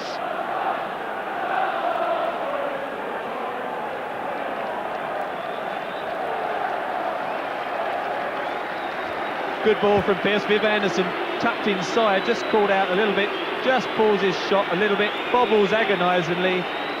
Very relieved Manchester United defence. Did well not to touch it and let it go out of play. And United bringing on Mike Duxbury. And he's replaced Clayton Blackmore.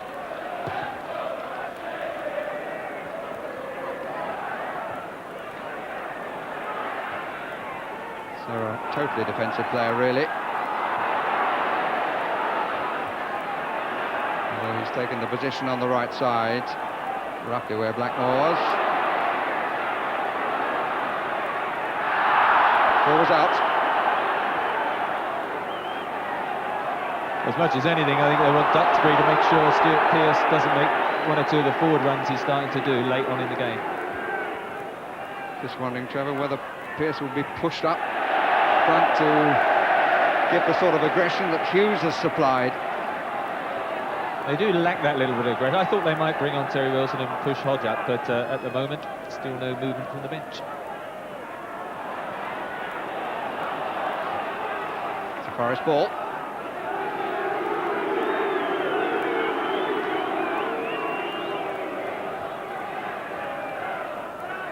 Walker. Bounce wasn't kind to him.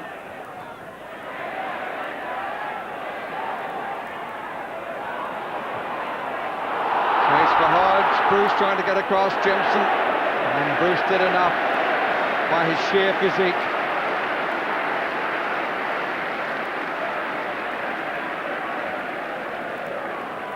Where the captain's part. 7 minutes remaining. That's a good turn, but he couldn't get the pass in. But he was held a bit, Crosby. Free kick is given against Bruce.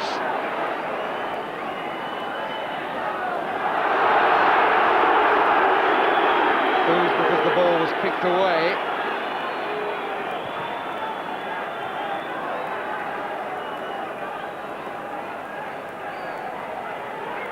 Parker will take it. And his goal won the contest in the cup between these two last season. Well met by Pallister, but not the best of headers.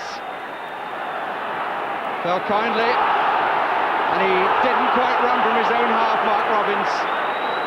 If he'd have just delayed a second, Hughes would have put him away, because he would have been from his own half.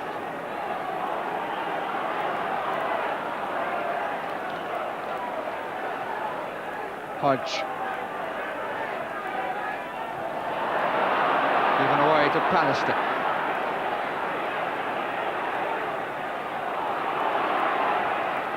Duxbury. Two down the middle. Hughes and Robbins. This is Phelan.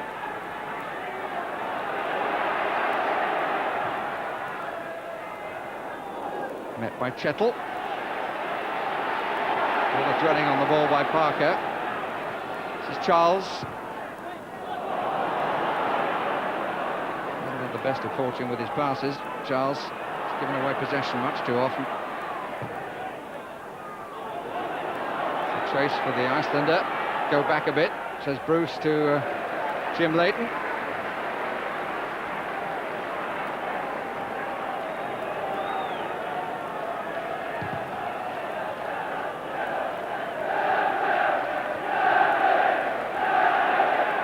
We're into the last 5 minutes. Nottingham Forest 0, Manchester United 1.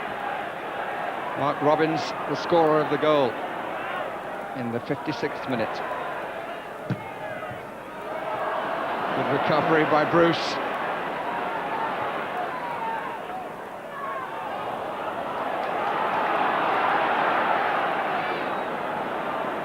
Charles. Crosby. Bruce.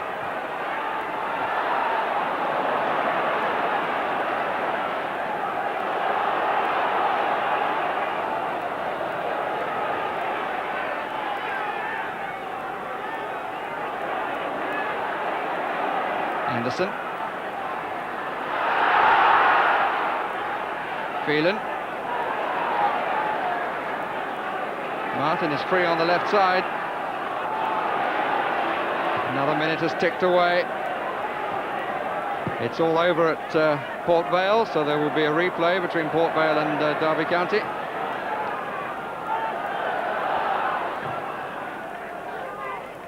Oh, miscue. Almost set Robbins in for number 2.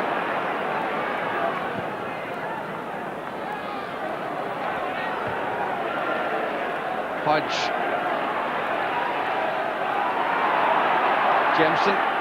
Hodge. Clough trying to get Crosby in.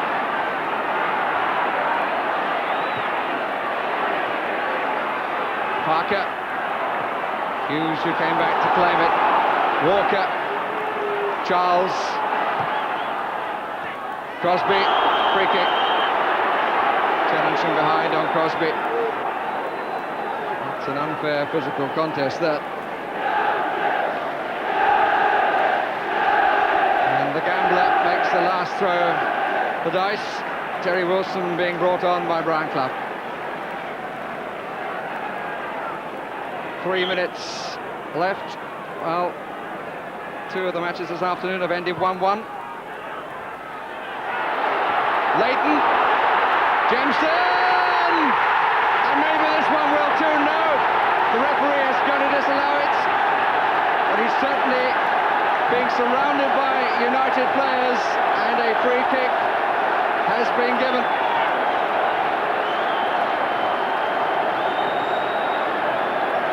Well, as a cross come in, it looked as if it's hanging in the air. Jim Leighton comes out. I think he should have caught it, really. He's punched it up in the air, and I'm very doubtful of why it's being given, in fact, but it could only be offside rather than infringement, because certainly there was no infringement as far as I was concerned. Clough just couldn't get it out to Crosby.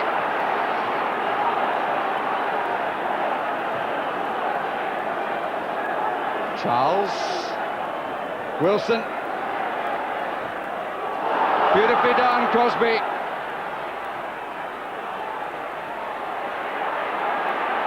It's got to come across. 90 seconds of the 90 minutes left. And United with a chance of a breakaway. Here's Mark Hughes. Mark Robbins is far side. No real support coming up. Now Beardsmore.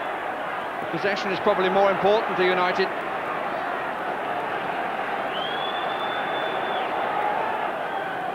Robbins.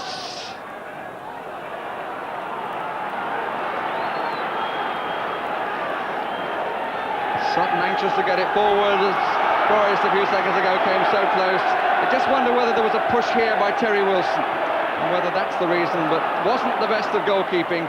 Jemson finally got the nod, but the referee was right on the spot, but the linesman, I suspect, flagged first before the referee blew his whistle.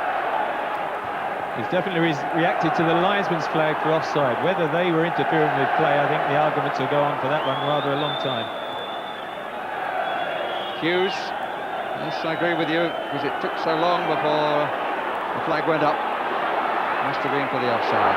Here's Walker. Man of the match as far as Forest are concerned. Is he going to save it for them? Well, he struck it well. But unlike the to score from that range. We're now into stoppage time.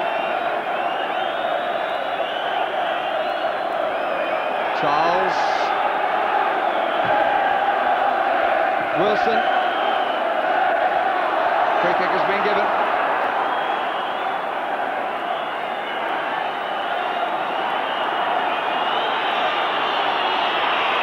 Whistles coming from the United supporters. Away by McClare. Chase for Robbins. Walker will be there first. It's got to be a long clearance from Sutton. And look at the anxiety there, and they're the team who is leading.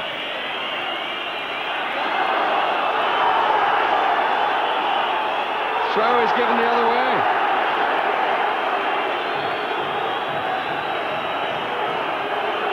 Alec Ferguson on his feet. He's had so much to put up with. He's just those vital seconds away from a smile. Too short for McClare. Pearce. Hasn't been a good match, but it's certainly a nail-biting finish. Crosby. 3-4 in the middle. It's got to come across. Wilson, he's done well. And Anderson who cleared. Wilson again. Banged away by Beardsmore.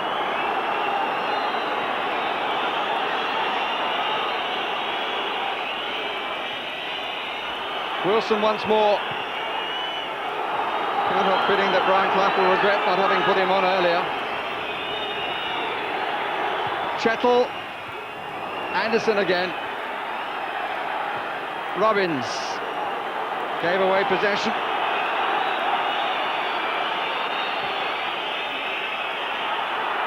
The long ball met by Pallister. Chettle. Offside. Just felt the watch. Didn't look at it. We make it that we've had 2.5 minutes allowed by Leicester Shapter.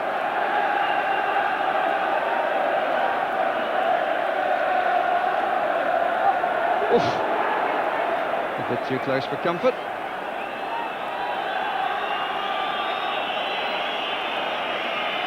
Shapter looks at his watch, but plays on. Hughes. Crosby. United are through. Some joy at last for Alec Ferguson. The one goal scored by Mark Robbins in the 56th minute. There's a smile on the face of the United manager and on the faithful supporters. And disappointment again for Brian Clough. He'll have to wait until the 34th year, and his son's face really mirroring the whole feeling around the city ground here at Nottingham, and in particular surely the feelings of his father. What a contrast for Manchester United.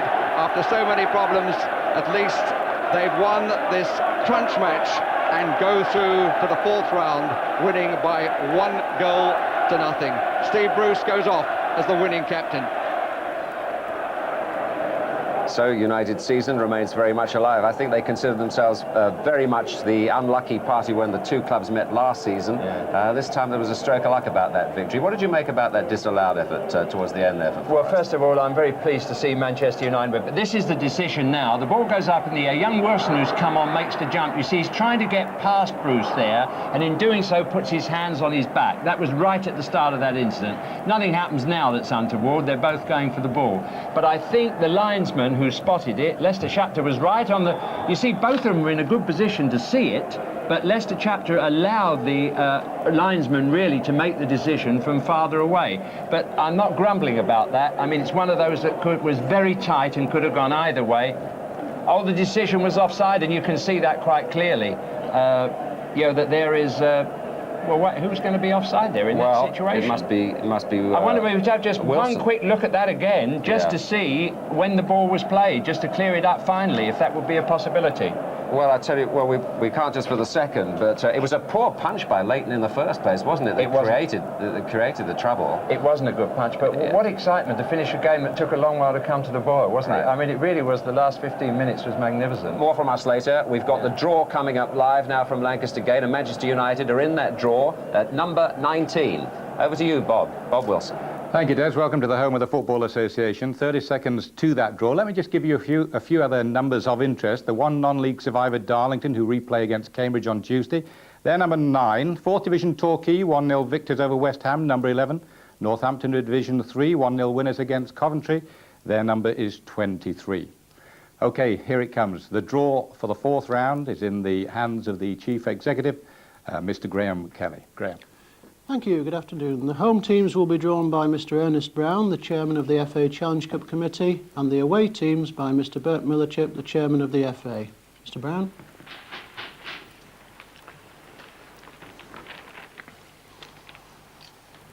Number 5. Bristol City. Number 22. Will play Chelsea or Crewe Alexandra. Number 6. Exeter City or Norwich City. Number 27. Will play Swansea City or Liverpool. Number 29. Rochdale. Number 23.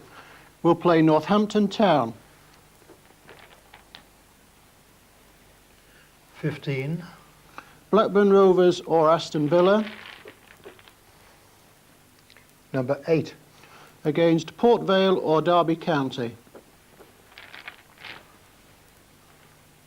Number 2. Reading. Number 12. Will play Newcastle United. Number 28. Southampton. Number 13.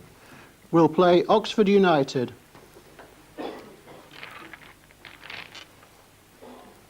Number 24. Barnsley. Number 10. Will play Ipswich Town.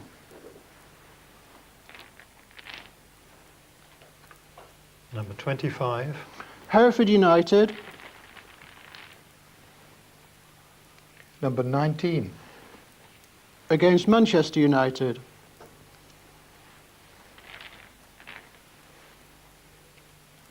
Number 32. Blackpool. Number 11. Will play Torquay United. Number 18. Sheffield Wednesday. Number 26. Will play Middlesbrough or Everton. Number 7. Sheffield United. Number 3. Will play Watford. Number 16. Manchester City or Millwall. Number 9. Will play Cambridge United or Darlington.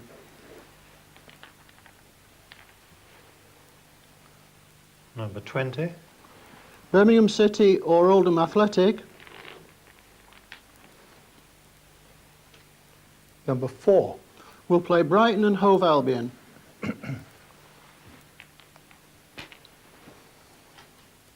Number 31. Crystal Palace.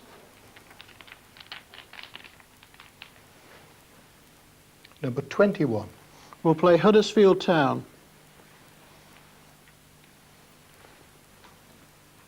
Number 1.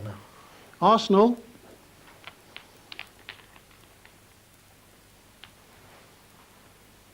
Number 17. Will play Cardiff City or Queen's Park Rangers. Number 14. West Bromwich Albion. Number 30.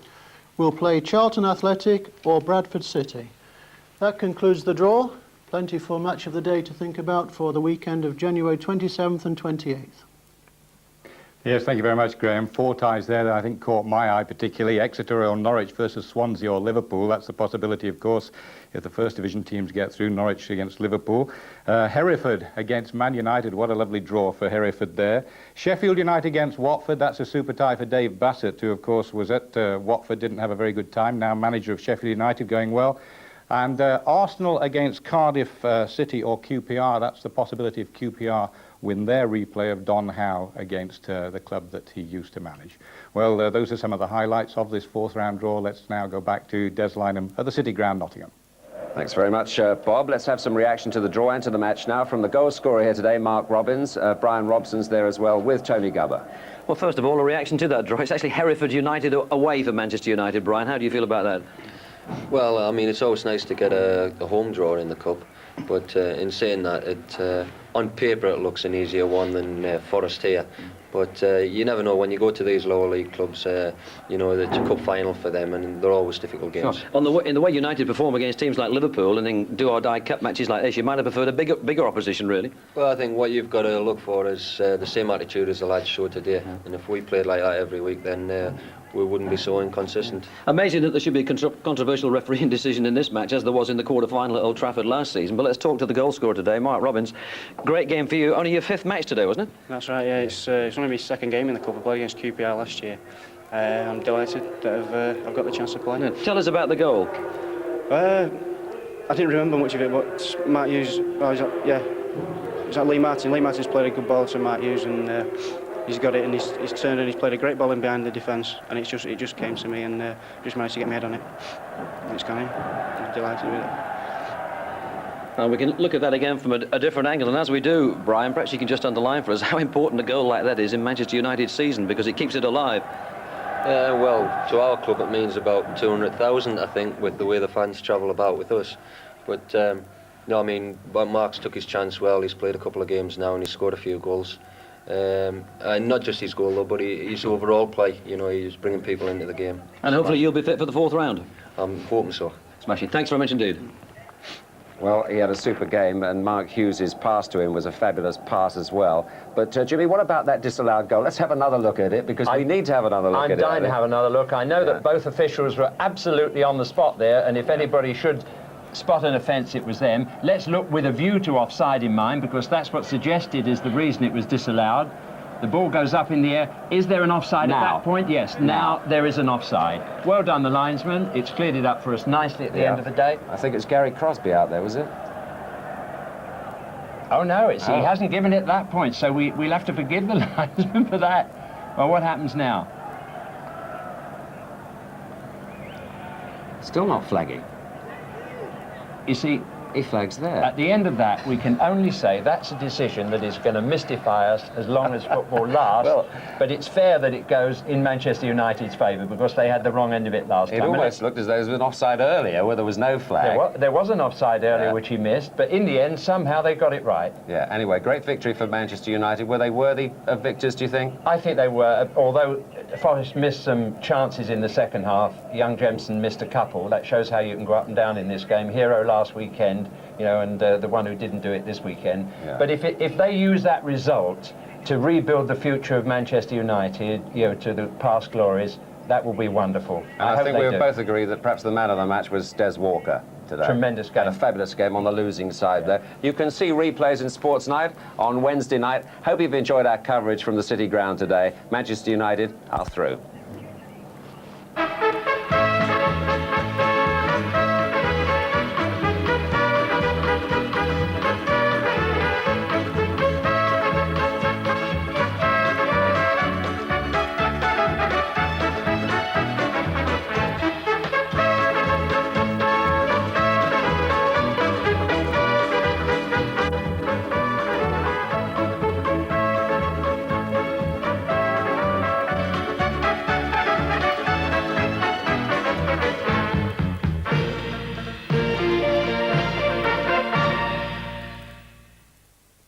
Stage show.